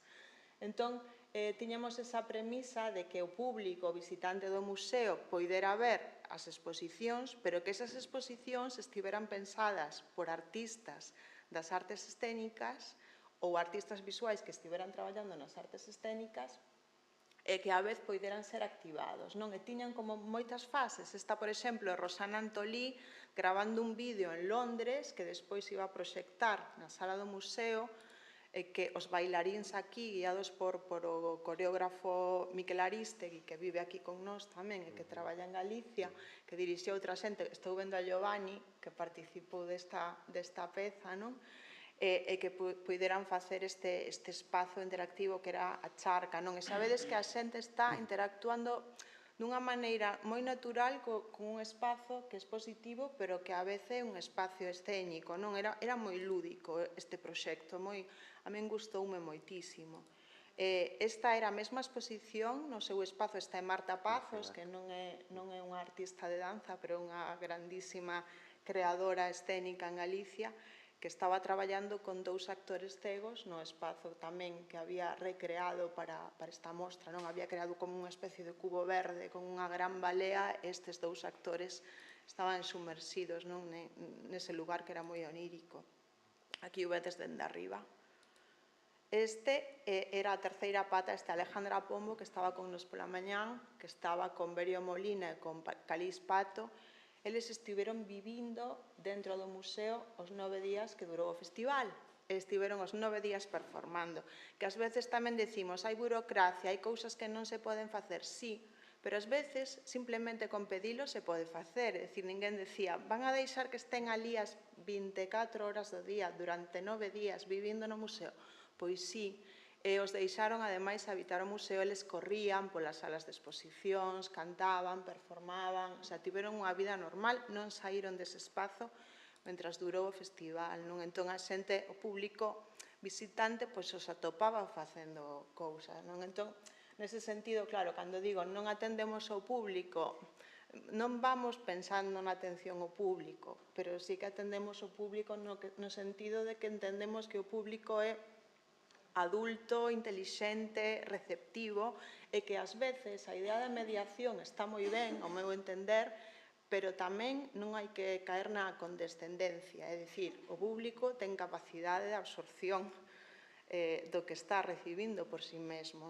A veces creo que temos que ter aí un pouco de cuidado en non caer en ese excesivo dirixismo, de pensar que a xente non vai entender, porque a xente entende moi ben. Correcto. E moitas veces as accións tamén traen o discurso e as accións tamén traen modelos que fan mudar tamén as relacións, as propias relacións e dinámicas sen que estean directamente deseñadas o mellor dende un departamento pedagóxico como pode haber nalgúna outra institución. Eu creo que iso tamén ten moito que ver coa visión ecolóxica da cultura e o Festival Días da Danza en Portugal no ano 2022 falaba precisamente tamén disto na propia presentación do programa.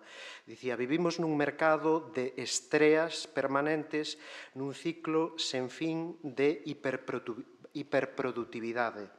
O capitalismo das artes vivas quere pezas novas. Os artistas precisan cartos e por iso crean máis. É a realidade. Pero como resolver a realidade? Como producir menos? Como xerar unha ecoloxía tamén dende o discurso artístico? E eu pregúntome, falando de ecoloxía, como xerar ecoloxía non solamente dende o discurso, senón tamén dende a promoción de actividades. E aquí non está a Marta para falar desa expansión territorial do festival, pero, bueno, está Lilian, que tamén ten proxectos nese sentido de expansión territorial para que sucedan cousas en territorios que, ao mellor, pois non teñen esa xenealoxía que ten Santiago de Compostela coas artes vivas, pero sí teñen un papel do que ti falaches que é o de espertar, activar nas comunidades onde ao mellor non hai unha grande tradición de danza ou de artes do movemento, pero sí outras que poden ser afíns e a poden abrazar ben. Eu non sei se Lilian queres falar, pero en calquera caso, con isto tamén quero abrir un pouco a reflexión ao público precisamente sobre isto, porque se acaba de presentar unha rede institucional que ven a falar dun modelo absolutamente superadísimo, dende o meu punto de vista, que é isto de levar a cultura ao rural, como se non houbese cultura no rural. Esa visión condescendente de levar a cultura ao rural, o que haberá, o mellor é que espertala ou fomentar a autoestima desa cultura do rural que se pode relacionar perfectamente con outras linguaxes, mesmo híbridas e contemporáneas, e modelos, hainos tamén en Portugal, como este proxecto de Comedias do Miño, que mestura o afeccionado co profesional, o contemporáneo co tradicional, non? Bueno, son moitas cousas as que ao mellor coloco en riba da mesa, algunhas relacionadas con performa, outras non, pero se queredes intervir, espero tervos espertado as ganas de facelo.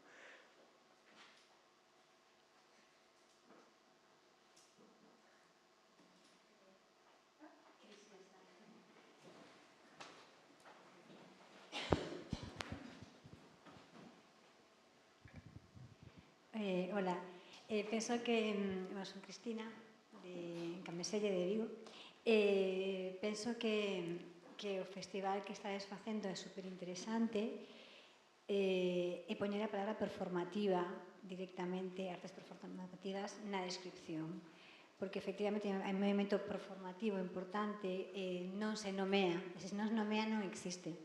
Entón, do feito de definir o festival como performativo e como artes performativas xa está dando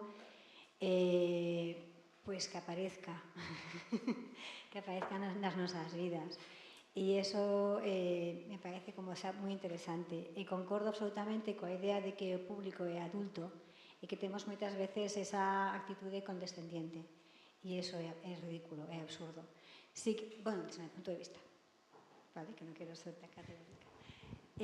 Pero sí que en canto a mediación, e creo que tamén tedes algo, non estou segura, pero a mí gusta pensar na mediación de xeito intuitivo, na mediación na educación, o sea, nas escolas, nos institutos, buscando crear o público do futuro, crear persoas que teñan un pensamento máis circular e que podan non asombrarse, pois, ou asombrarse, pero quero decir que desde aí sí que vería máis clara a parte da mediación, me parece máis interesante.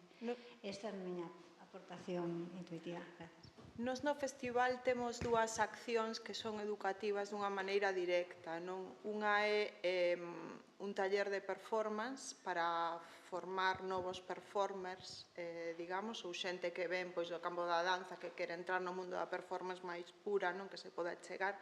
É un taller que facemos sempre todo o festival durante unha semana, despois ademais se fai unha mostra de resultados durante o propio festival, e hai tamén un taller para nenas e nenos, para pequenos, no que si os introducimos no espacio da performance, e aí sí que vai un pouco de cara a formar novos públicos e que estexan como familiarizados dende moi novos con este tipo de traballos de artes vivas. Normalmente respostan moi ben, pero esas son como as dúas accións máis claras.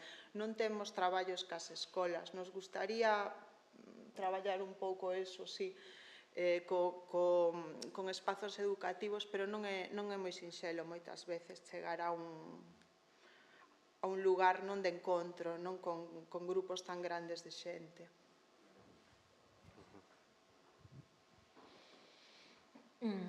Dous pensamentos que teño na cabeza.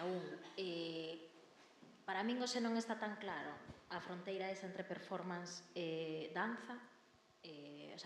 Entendo que teñen historias distintas, cada unha delas, e que responderon dunha maneira distinta na formalización, pero hoxe en día eu vexo corpos, é unha maneira como de se activar en frente de unha outra persoa, non? Entón, aí sí que a min hoxe en día me costa un pouco tamén ver a diferencia, non? Porque penso que moitísimo traballo dende a danza contemporánea así nomeada, é a mesmo que se está facendo dende a pura performance, non?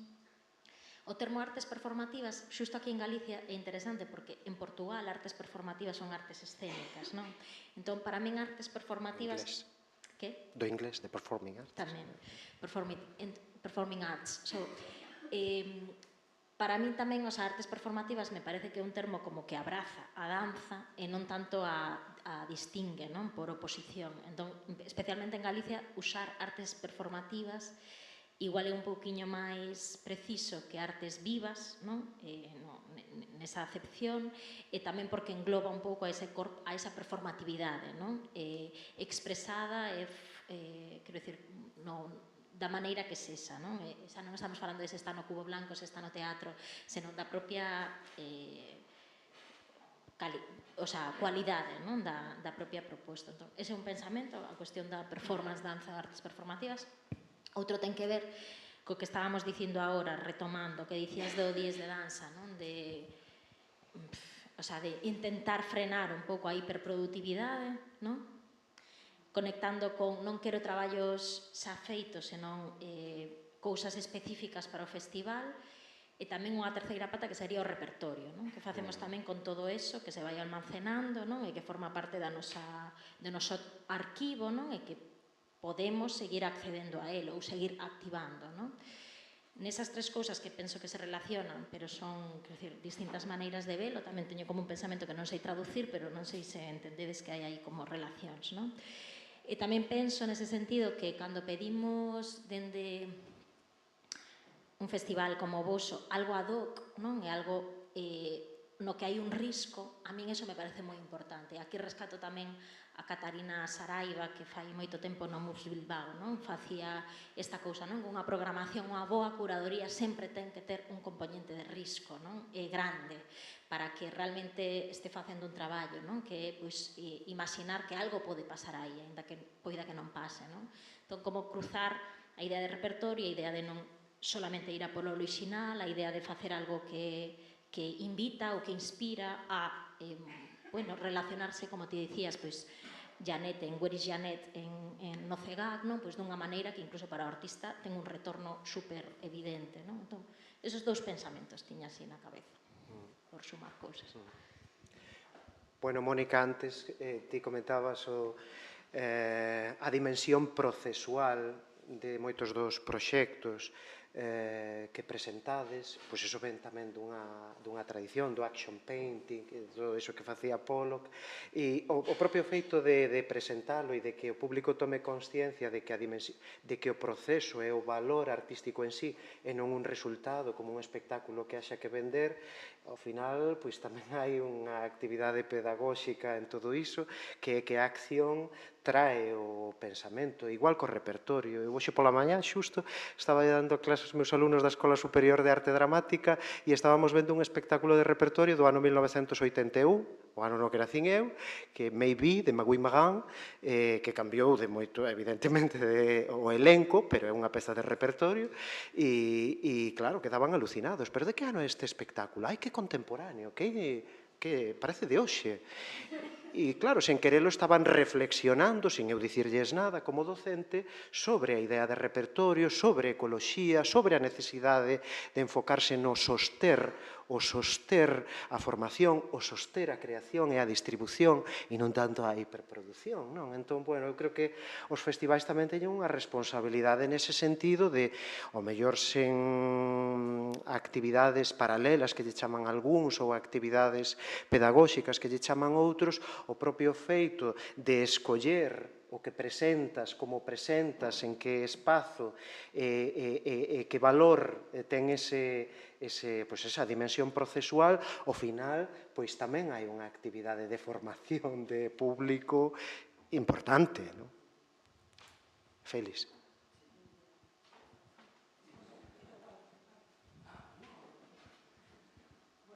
Bueno, nada, por alusións que antes viñemos compartindo viaxe, Roberto e máis eu, e falamos un pouco do concepto de festival, de danza, de pezas afeitas, temos a referencia de Propulsa, de Manu Lago, que foi un pouco unha iniciativa que empezou a xerar distintos espazos para facer danza en espazos de patrimonio e lugares onde non estaban preparados para a danza.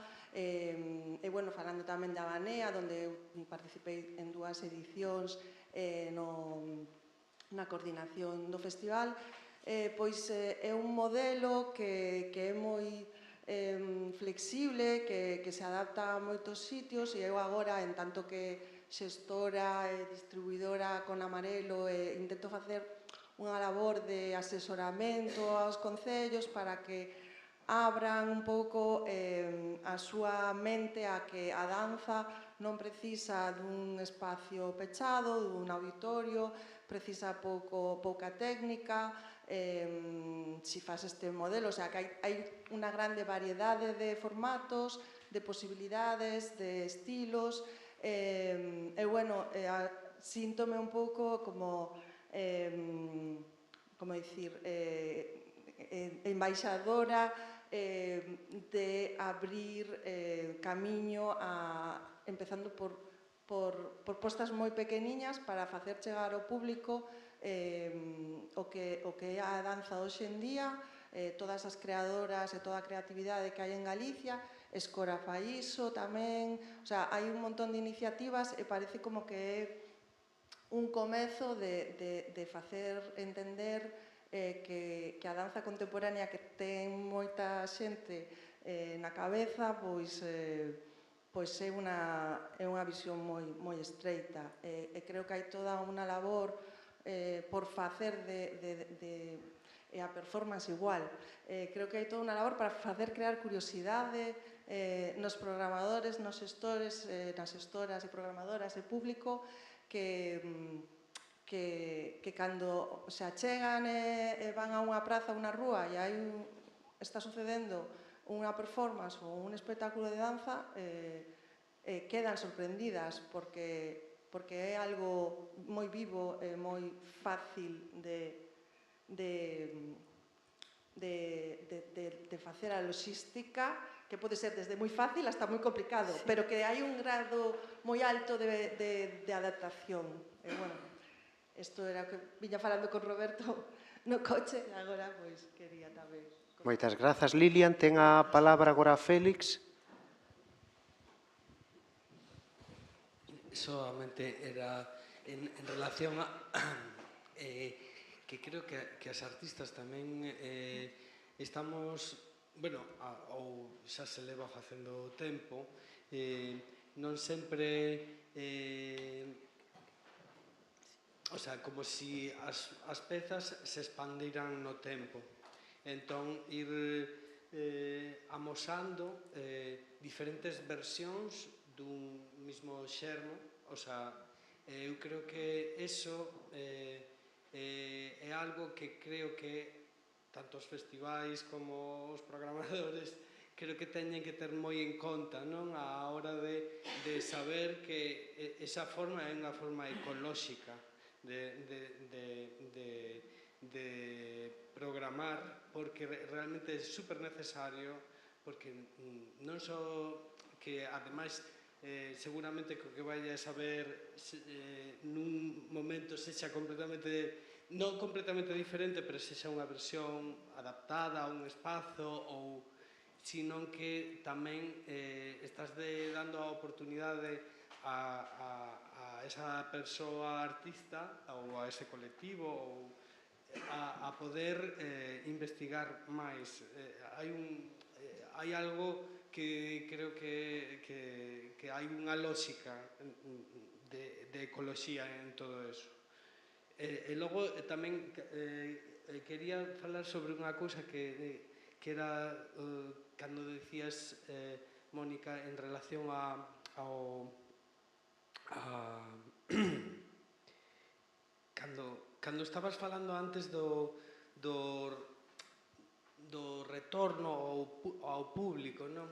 Eu creo que tamén a permeabilidade, ao mellor, porque eu son artista, a mí tamén me gusta que me den moitísima liberdade agora de facer algo, pero a permeabilidade en relación á xente que asiste, a mí tamén me parece moi especial, a veces o achegamento. Eu non digo que vos no festival non o teñades, que eu seguro que tedes cousas de mediación en relación a eso, pero a permeabilidade das artes, o sea, creo que é fundamental, non?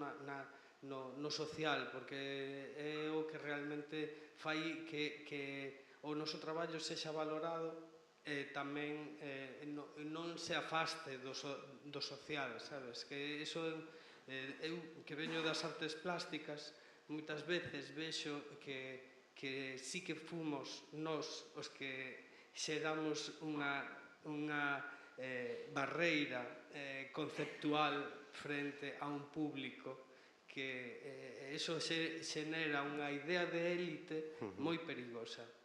Eso creo que é importante ás veces de saber quen son os que estamos a afastarnos. Somos nós os que nos estamos a afastar?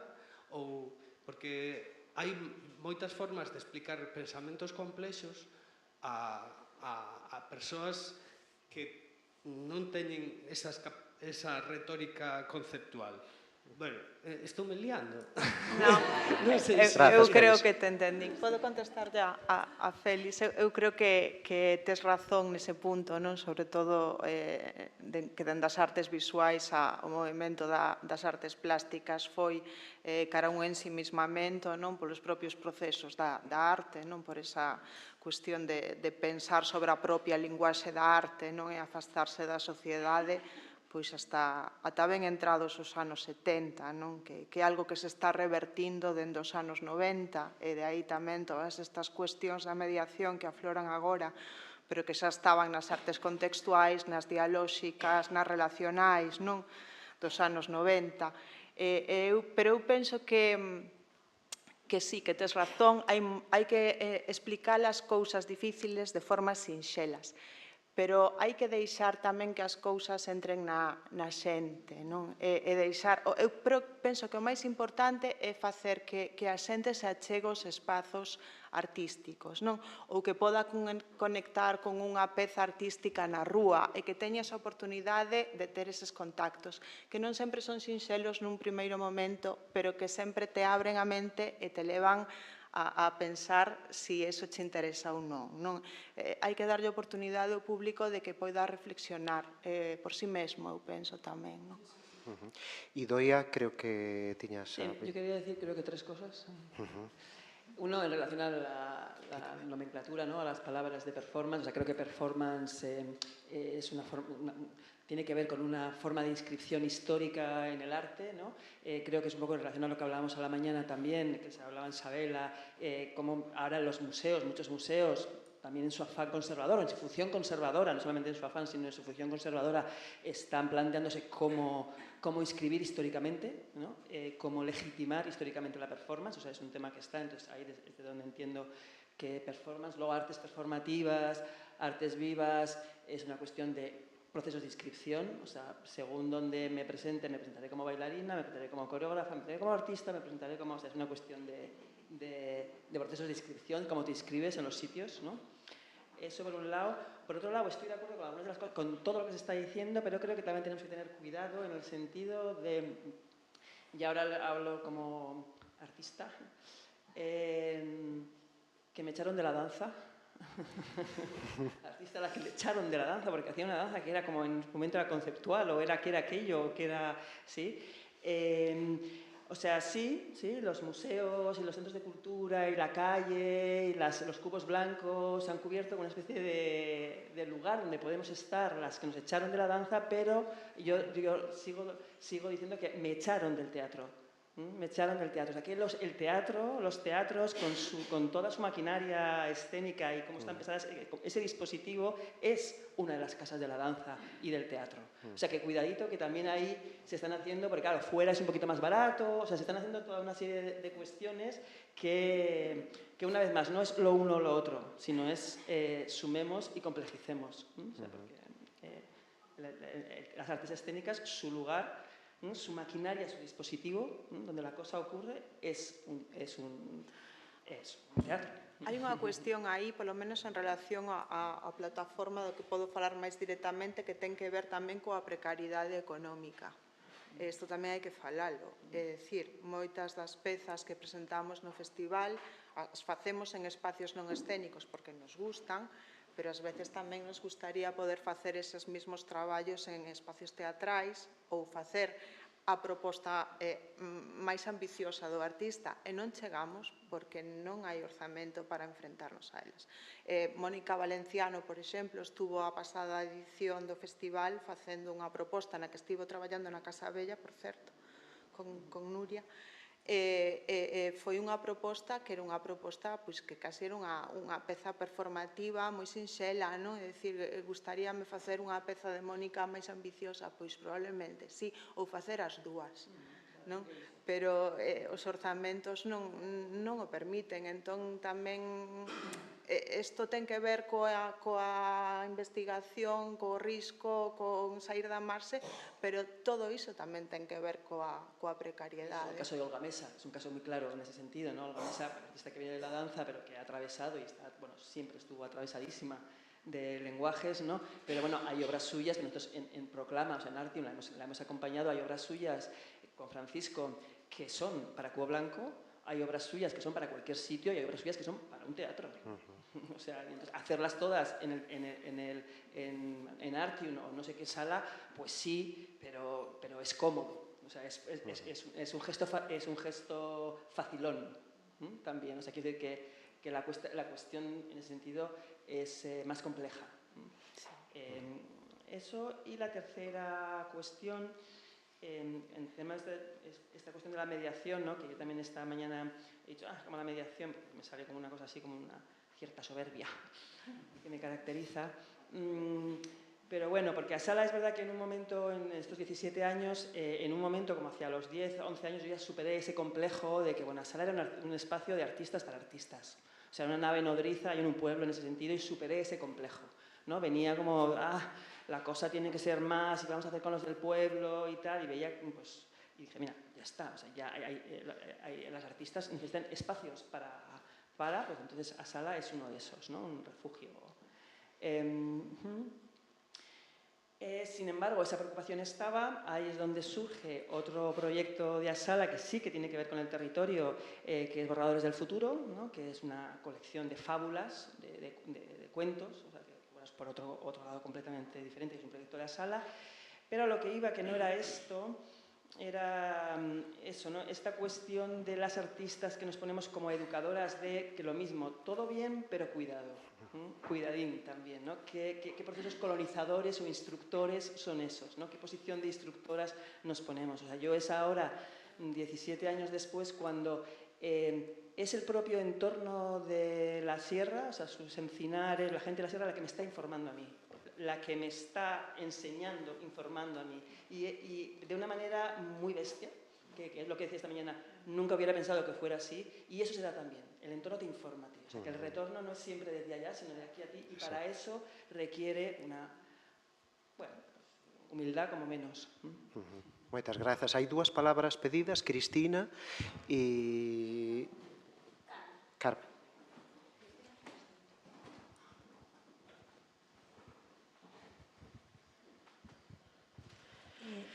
Sí, estou super de acordo tamén con Idoia, o tema da danza, que non ten que, o sea, que temos dereito a estar nos teatros e que é moi difícil en Galicia ver danza nos teatros.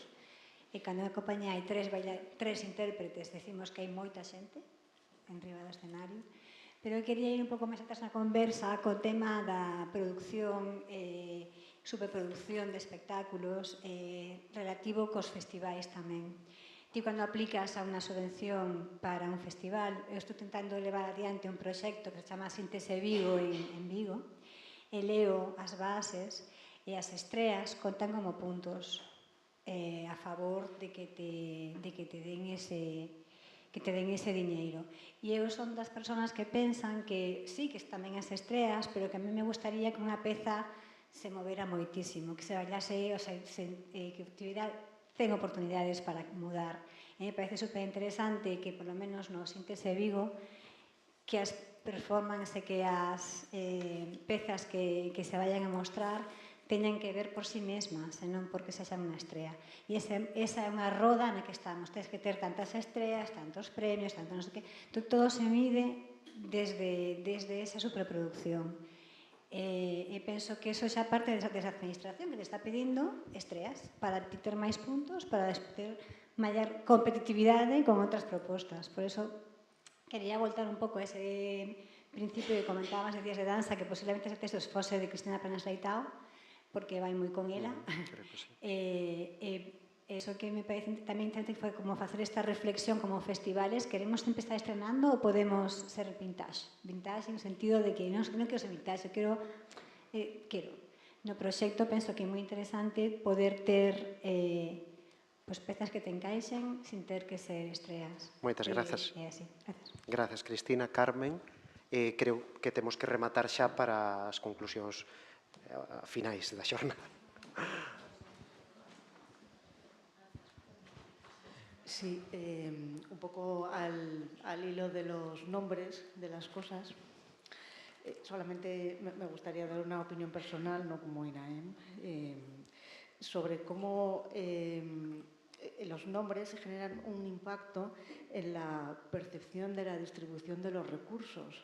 Y voy a poner un ejemplo concreto de cómo el teatro de texto se ha visto en algún momento agredido por las artes vivas. Y eso no puede pasar, no puede suceder entre las artes. Supongo que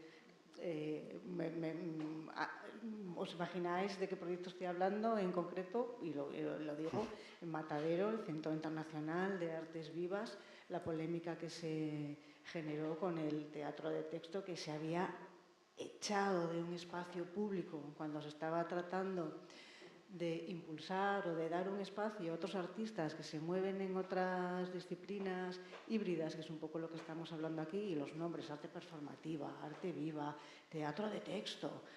O sea, yo creo que no hay ninguna competencia y lo que hay es una distribución de recursos y se atiende a unas necesidades, y solamente quería puntualizar que los nombres generan un gran impacto en esa percepción de cómo se distribuyen los recursos públicos, y creo que es necesario, muchas veces, no sé si en Galicia pasa, la verdad, ahora estoy viendo que con gran naturalidad cómo se trata toda la hibridación que hay entre las artes, pero del lugar de donde vengo genera mucha polémica a día de hoy, cuando creo que es un discurso muy superado. Entonces, por esa parte, me alegra ver que Galicia marca ritmo. Bueno, algunas cosas. Igual aquí, ¿no?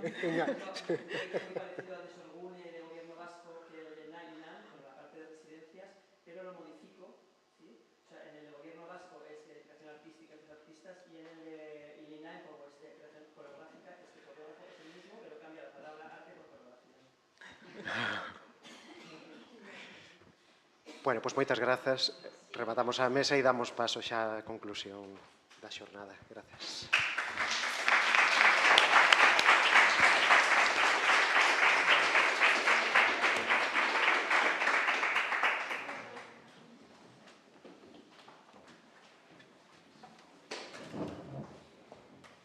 Non te preocupes, esa. Bueno, non sei se queres ver. No.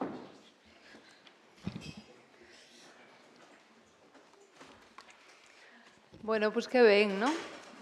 Moitísimas gracias a todas por estar aquí todas estas horas, por compartir todas estas experiencias, coñecimentos e saberes e preguntas, ¿no? e políticas e desexos e necesidades.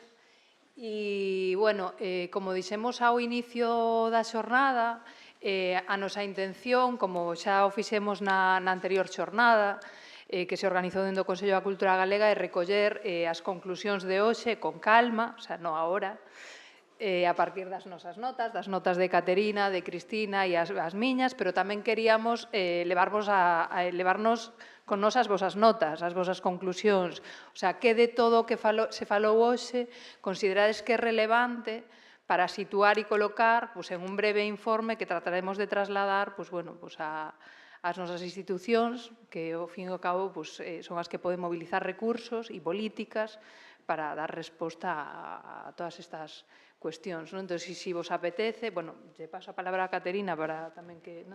Se vos apetece, creo que sería como moi interesante que cada unha e cada un de vos expresara brevemente 2, 3 titulares para que formen parte desas conclusións colectivas.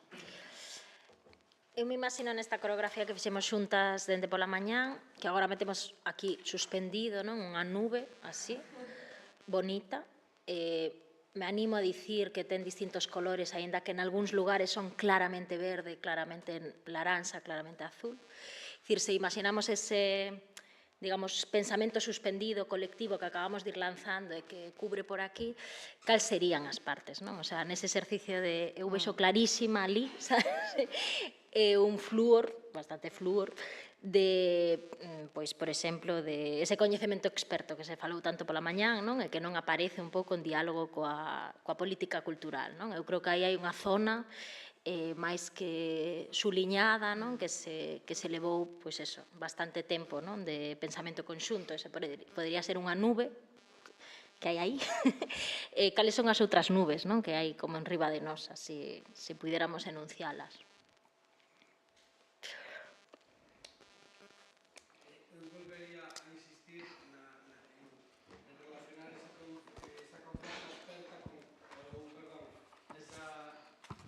Volvería a soliñar outra vez esa relación entre o coñecemento experto e esa confianza que fai que ese coñecemento experto poida interactuar cas institucións. Esa confianza, ese delegar un poquinho a capacidade de decisión, ¿no? Pero bueno. Gracias.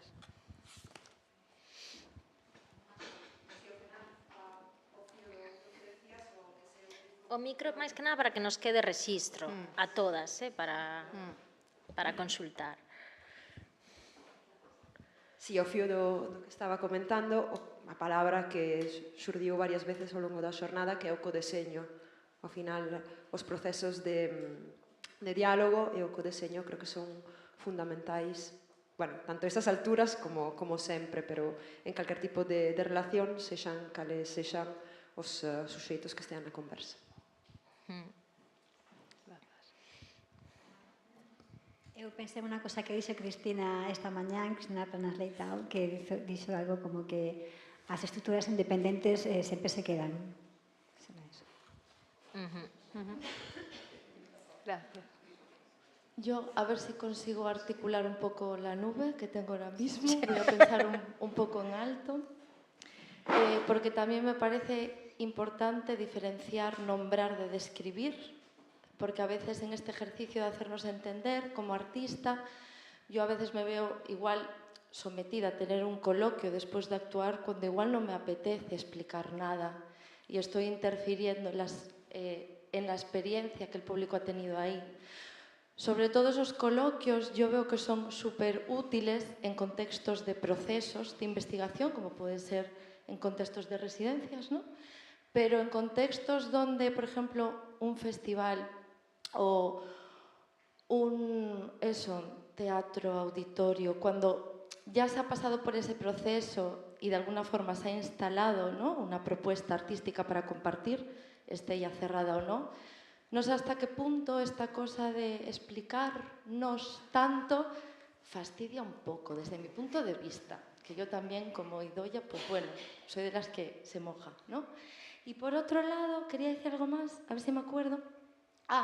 Me parece súper importante que existan espacios de ambigüedad, como compartió ahora Mónica, porque dentro de esta, yo ahora estoy en este punto, antidescriptiva, porque aporta también una profundidad, ¿no? Porque en esta cosa, en este ejercicio de hacernos comprender, que no sé hasta qué punto, si tenemos nosotras todo el peso de explicar lo que somos, y no también podría venir de todos los contextos que nos rodean, ¿no? Y que también hablamos hoy, de que nos ayuden y que dentro de sus lenguajes nos ayuden a encontrar las fórmulas plurales, no una única forma, ni tampoco una forma tan diseccionada que nos obligue a denominarnos de una forma, que yo un mes igual soy performer y la semana que viene soy creadora convencional, contemporánea, ¿sabes? Es una confusión que a veces es un poco compleja habitar ahí, ¿no? Pero es súper agradecido saber que existen espacios donde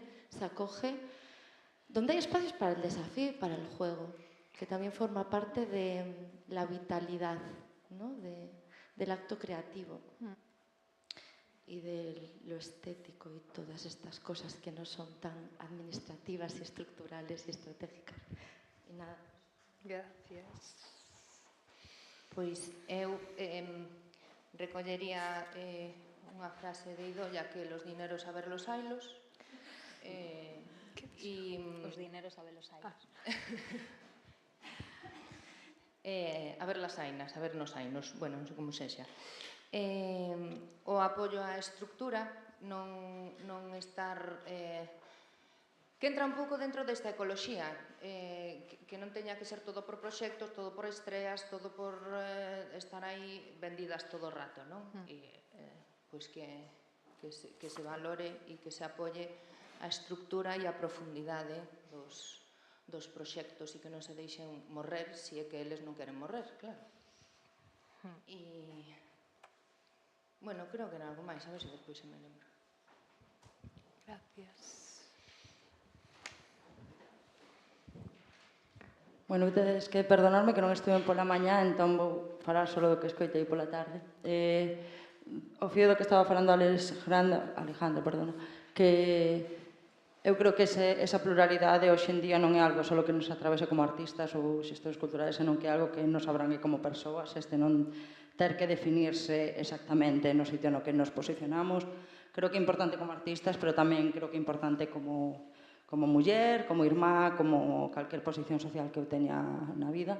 E despois hai unha idea que eu teño últimamente na cabeza, escoitando hoxe a xente falando dos seus proxectos, creo que é algo común con todas, que é un pouco cando se fala do valor que ten o artista ou as artistas ou as xestoras na sociedade, moitas veces levamos sempre a palabra a creatividade ou abrir os espacios ou o pensamento diverxente. Eu creo que uns dos valores que se pon de relevancia sempre unha e cada vez é a capacidade de resistencia, a capacidade de resiliencia, a capacidade de seguir aí, non? De alguna forma. Entón, que non sería o ideal, posiblemente, claro que non, pero que non digo que sexa algo positivo, pero sí que é algo que sí que me levo e que ao final eu a sensación que teño é que a maioría das cousas que facemos ao final como artistas ou xestoras as facemos a pesar de. E teño como esta sensación todo o rato de estar facendo a pesar de, non? Pois quería poñer eso tamén como unha das... non sei se poñelo como unha fortaleza ou non sei se me estuve explicando ben, pero que creo que é un valor social que hoxe en día nas debilidades que nos atopamos tamén como sociedade, esa capacidade de resistencia, de resiliencia, de adaptación, de facer a pesar de, é algo que é como moi importante, non? Gracias. Ali. Buenas. Pues, bueno, yo hace como 20 años así me dedicaba a la escena y durante 20 años no he sabido nada de nada. Entonces, llego aquí y veo que ha pasado el tiempo, que han cambiado mucho las cosas, pero sobre todo valoro mogollón ver que las personas que se dedican a la creación hablan además de gestión, hablan de dinero, de pedir subvenciones, de organizar cosas, y creo que es un salto gigantesco y me parece buenísimo. Y bueno, sobre todo como lo veo con ojos de antes y veo que ha avanzado mucho todo. Entonces, enhorabuena a todas y a todos.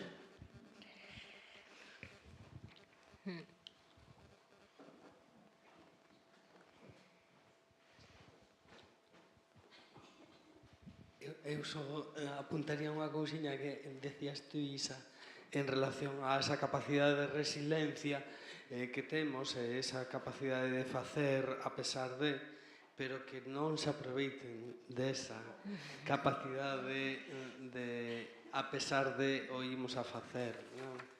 Eso creo que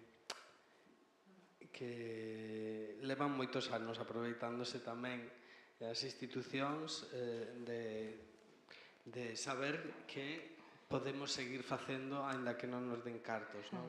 Eso creo que é duro, moi duro, e non deberíamos de instalarnos nese lugar, porque bueno, ben sabemos todos.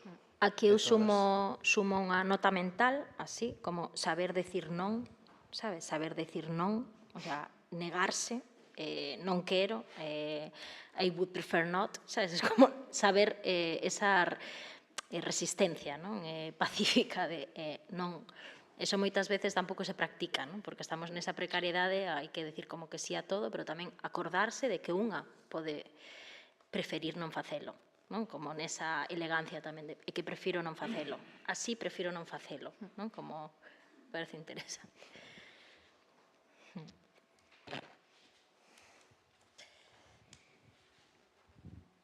Yo me voy a la nube posiblemente más dura, más de borrasca, que tiene que ver más con la institucional.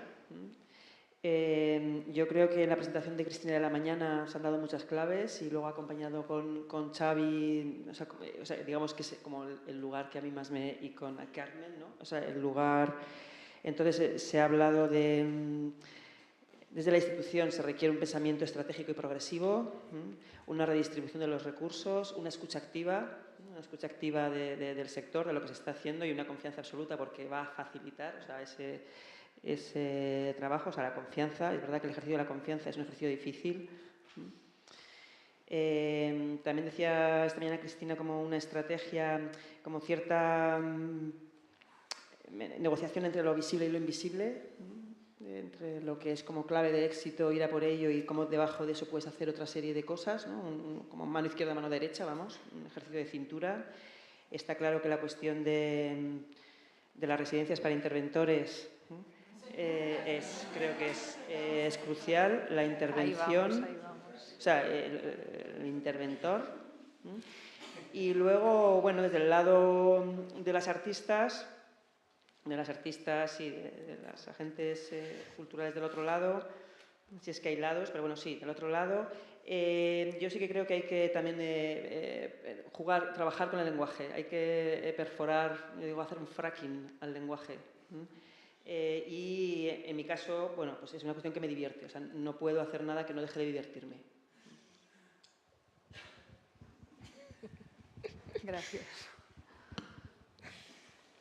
Bueno, por mi parte también acoger la idea de Idoia de la residencia de interventores, pues me fascina, yo ya me postulo para participar. Y luego también voy a cambiar una preposición a una de las frases que dijo Sabela Mendoza, de Corpos Presentes, que me ha encantado, pero yo voy a cambiar la preposición porque quiero darle un tono de futuro, y es: o noso plan é bailar no hasta que todo se solucione, sino para que todo se solucione.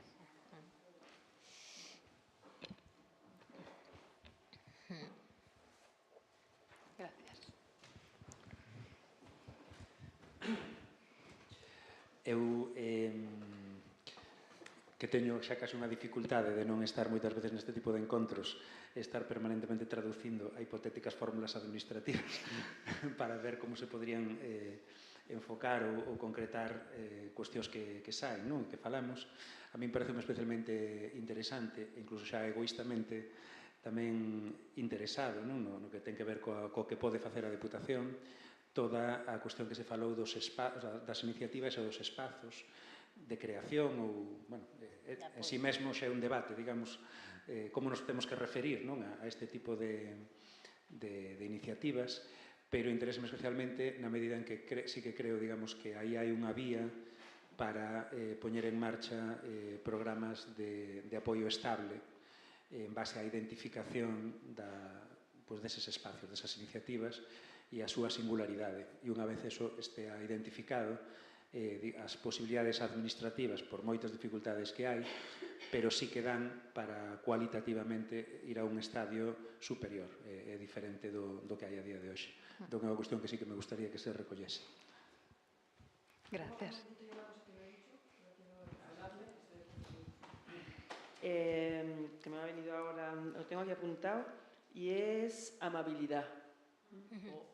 Ahí lo dejo.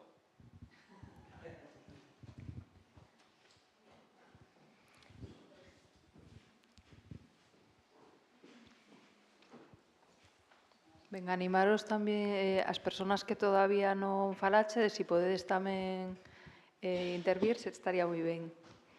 Eu quería aportar tamén esta idea de residencias artísticas como, aínda que veñen do pasado, que estamos nun momento de desenvolvemento, de xogo, de experimento, de investigación, como parte do dereito cultural non solamente dos artistas, sino da sociedade. E tamén unha cosa que dixo Xavier, que me gustou, que foi que falaba que isto mellora a autoestima individual e colectiva e que sexa con alegría, que a alegría sempre é un motivo de resistencia.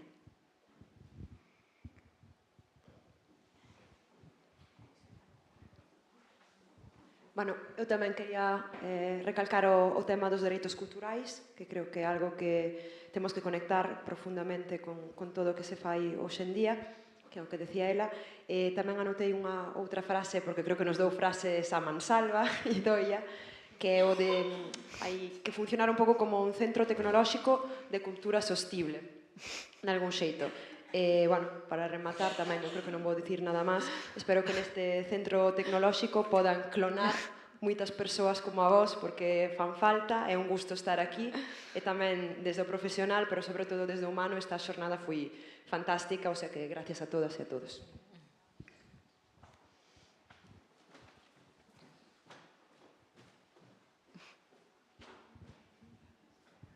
Bueno, a mí me gustaría añadir a la nube, bueno, un poco en lugar de donde vengo, ¿no? O sea, está claro que desde luego el codiseño tiene que producirse entre la administración, que es responsable de que este sustrato de creación y de conocimiento sea más grande, y quienes sois los protagonistas de ello, pero también me parece que es interesante incluir en ese ecosistema del que hemos hablado mucho a lo largo del día dos instituciones que no son ninguna de estas partes. Por un lado, las universidades, creo que es interesante, y que no todas tienen sensibilidad, es difícil, son interlocutores, te diría que a veces hasta más difíciles que la propia administración pública, porque no tienen la obligación que sí tiene la administración de atender determinadas cosas, pero creo que pueden aportar mucho a este ecosistema. Y por otro lado, me gustaría también como sacar otra punta de lanza para las fundaciones, o sea, y para el mecenazgo en general, ¿no? ¿Por qué no? ¿Por qué no vamos a contar con esos recursos? ¿Por qué no vamos a convencerles de que somos necesarios, ¿no? Y de que estos proyectos son interesantes? Entonces me gustaría añadir esas dos cosas. Y luego hacer también mención al tema de los cuidados y los afectos, ¿no? Lo hemos ido diciendo a lo largo del día, pero hoy aquí también se ha visto que hay un poco de falta de eso a veces. Y es muy importante, ¿no? Digamos que ese diálogo desde el afecto es mucho más productivo, ¿no? Esas dos cositas. Gracias. Bueno, pues yo estoy totalmente de acuerdo con lo que dices. Desde nuestra posición del Centro de Arte, lo que hacemos es abriros las puertas para que podáis, en la medida posible, presentar proyectos, ver posibilidades de trabajo desde nuestros recursos pequeños. Estamos abiertas totalmente a poder establecer algún tipo de colaboración. He visto, sin conocer tanto el sector, como os decía desde el principio, el ecosistema, un problema grande de entendimiento con la administración, que me he quedado totalmente sorprendida, ¿no? Entonces, quizás el proceso de mediación, y doy hasta ahí, incluso más que el que haya que hacer directamente con los públicos, y si de alguna manera podemos ayudar, no sé cómo, pero lo que sí veo es que hay modelos administrativos que funcionan, como el que planteaba Xavier, que se pueden perfectamente replicar, adaptados a otros contextos. O sea que no es tan difícil, se puede, porque hay modelos como este, habrá otros que probablemente conozcáis, muy replicables, adaptados a territorio, evidentemente, personalizándolos. Y hay que entender a la administración, también generar esa necesidad mutua, ¿no? Que ambas partes son necesarias, y que veo como un poco una posición de enfrentamiento, enemistad, que de alguna manera sería interesante desde, bueno, pues salvar por el bien de ambas partes, porque creo que ambas son necesarias, ¿no? Unas deberían retroalimentarse unas de otras, ¿no? Y entender eso. Y creo que ese puede ser un punto de partida importante para avanzar, porque si no probablemente nos reunamos dentro de 10 años, como suele pasar en las artes visuales, y seguimos debatiendo con problemáticas que no se van superando y seguimos en el mismo punto. Entonces, a veces igual esos escollos, como focalizar mucho el esfuerzo en que eso se pueda salvar, debería ser, no sé si ya lleváis tantos años en ello y ya decís, bueno, ya estamos de vuelta y es inviable. Pero, pues no sé, igual sabia nueva, pensamiento nuevo que diga, tiene que haber modelos, de decir, tienen que entender que somos cultura fundamental, que es fácil, o sea, que además no son grandes, no sé, grandes lo que decíais, las condiciones para poder desarrollar un proyecto de este tipo son relativamente acaparables para cualquier institución, para cualquier espacio público y privado, por supuesto, cultural, ¿no? Entonces, pues no sé, igual es muy complicado, pero yo creo que el optimismo de buscar una fórmula o trabajar más en las fórmulas de acercamiento y de entendimiento, creo que lo que pude observar de la jornada me parece en la clave. O sea, nese sentido, Susana, eu creo que sí que a comunidade da danza ven facendo un traballo un exercicio de interlocución brutal, dende fai moitísimo tempo, quero dicir... Bueno, non abramos debates. Non estou facendo, abriu ela. Sí, como que sí que se le va facendo como moitísimo desa exercicio de traducción, de proposta, exercicio pedagóxico tamén, porque un interlocutor ou interlocutora non necesariamente sabe do que falamos, non? Quero dicir, sí que se le va facendo moitísimo traballo especificamente na danza nos últimos 15 anos, pero de maneira continuada, organizada moitas veces, con peso, pero sí que é verdade que a veces, quero dicir, tes a sensación de que tes que tirar a toalla, sabes? Porque como que se practica. Non deixamos de facelo, penso, todas nós, pero sí que é o grande, bueno, o grande río a cruzar, non? Que non se chega de todo a entenderse, pero... Eu simplemente era reforzar o que comentabas ti, co que estabas dicindo ti, que exixir un pouco máis de traballo en conxunto, nese codiseño, nesa capacidade de diálogo fluido entre as necesidades e aos recursos existentes, un pouco máis de transparencia en relación a cantas son esas posibilidades que realmente existen e dotar deses recursos e poder pensar xuntas cas administracións, sabes? É que realmente tampouco estamos a pedir o ceo. Un plano máis horizontal, non tal vez. Sí. Sería interesante tamén, non jerárquicamente, sino máis horizontal. Mira, 25 cousas apuntei.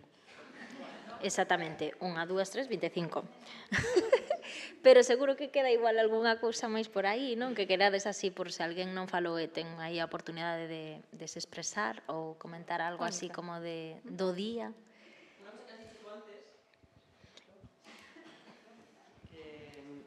Seguro que muchas de aquí, o sea, lo que me decís es una cosa obvia, pero que has dicho tú antes, o sea, lo que se escriba ahora, o sea, como ahora cuando dices lo del INAEM, que va a haber un cambio y tal, lo que se escribe ahora va a marcar los próximos 7-10 años. O sea, no es para ahora, es para... Claro, claro. Sí. Eu penso que xa se dixo, pero como dúas cousas que igual me parece importante así volver a dicir é que para nós como programadores e como artistas, como xente que traballa no mundo da cultura, é moi importante ter a confianza das administracións, que confíen no noso criterio, que confíen na nosa capacidade de traballo, porque se nos dan oportunidade imos a intentar facelo o mellor posible. E despois tamén unha cousa que non dixemos, que me parece fundamental no campo do que son os orzamentos, é que as administracións tamén ás veces teñen que colaborar entre elas. É dicir, non só nós coas administracións, senón que teñen que haber unha vontade que sobrepase a política, non, e as cuestións de intereses partidistas de algún xeito, non? E que vaya máis a favor das necesidades do sector e dos cidadáns, é dicir, hai que poñer todos no mesmo saco porque así podemos ter un pouquiño máis. Gracias. Non sei se queda alguén por aí... Se subir a la nube, efectivamente. Importante. Mira que logo hai que baixar dela. ¿Qué? Hasta aquí. Bueno, pues muchísimas gracias.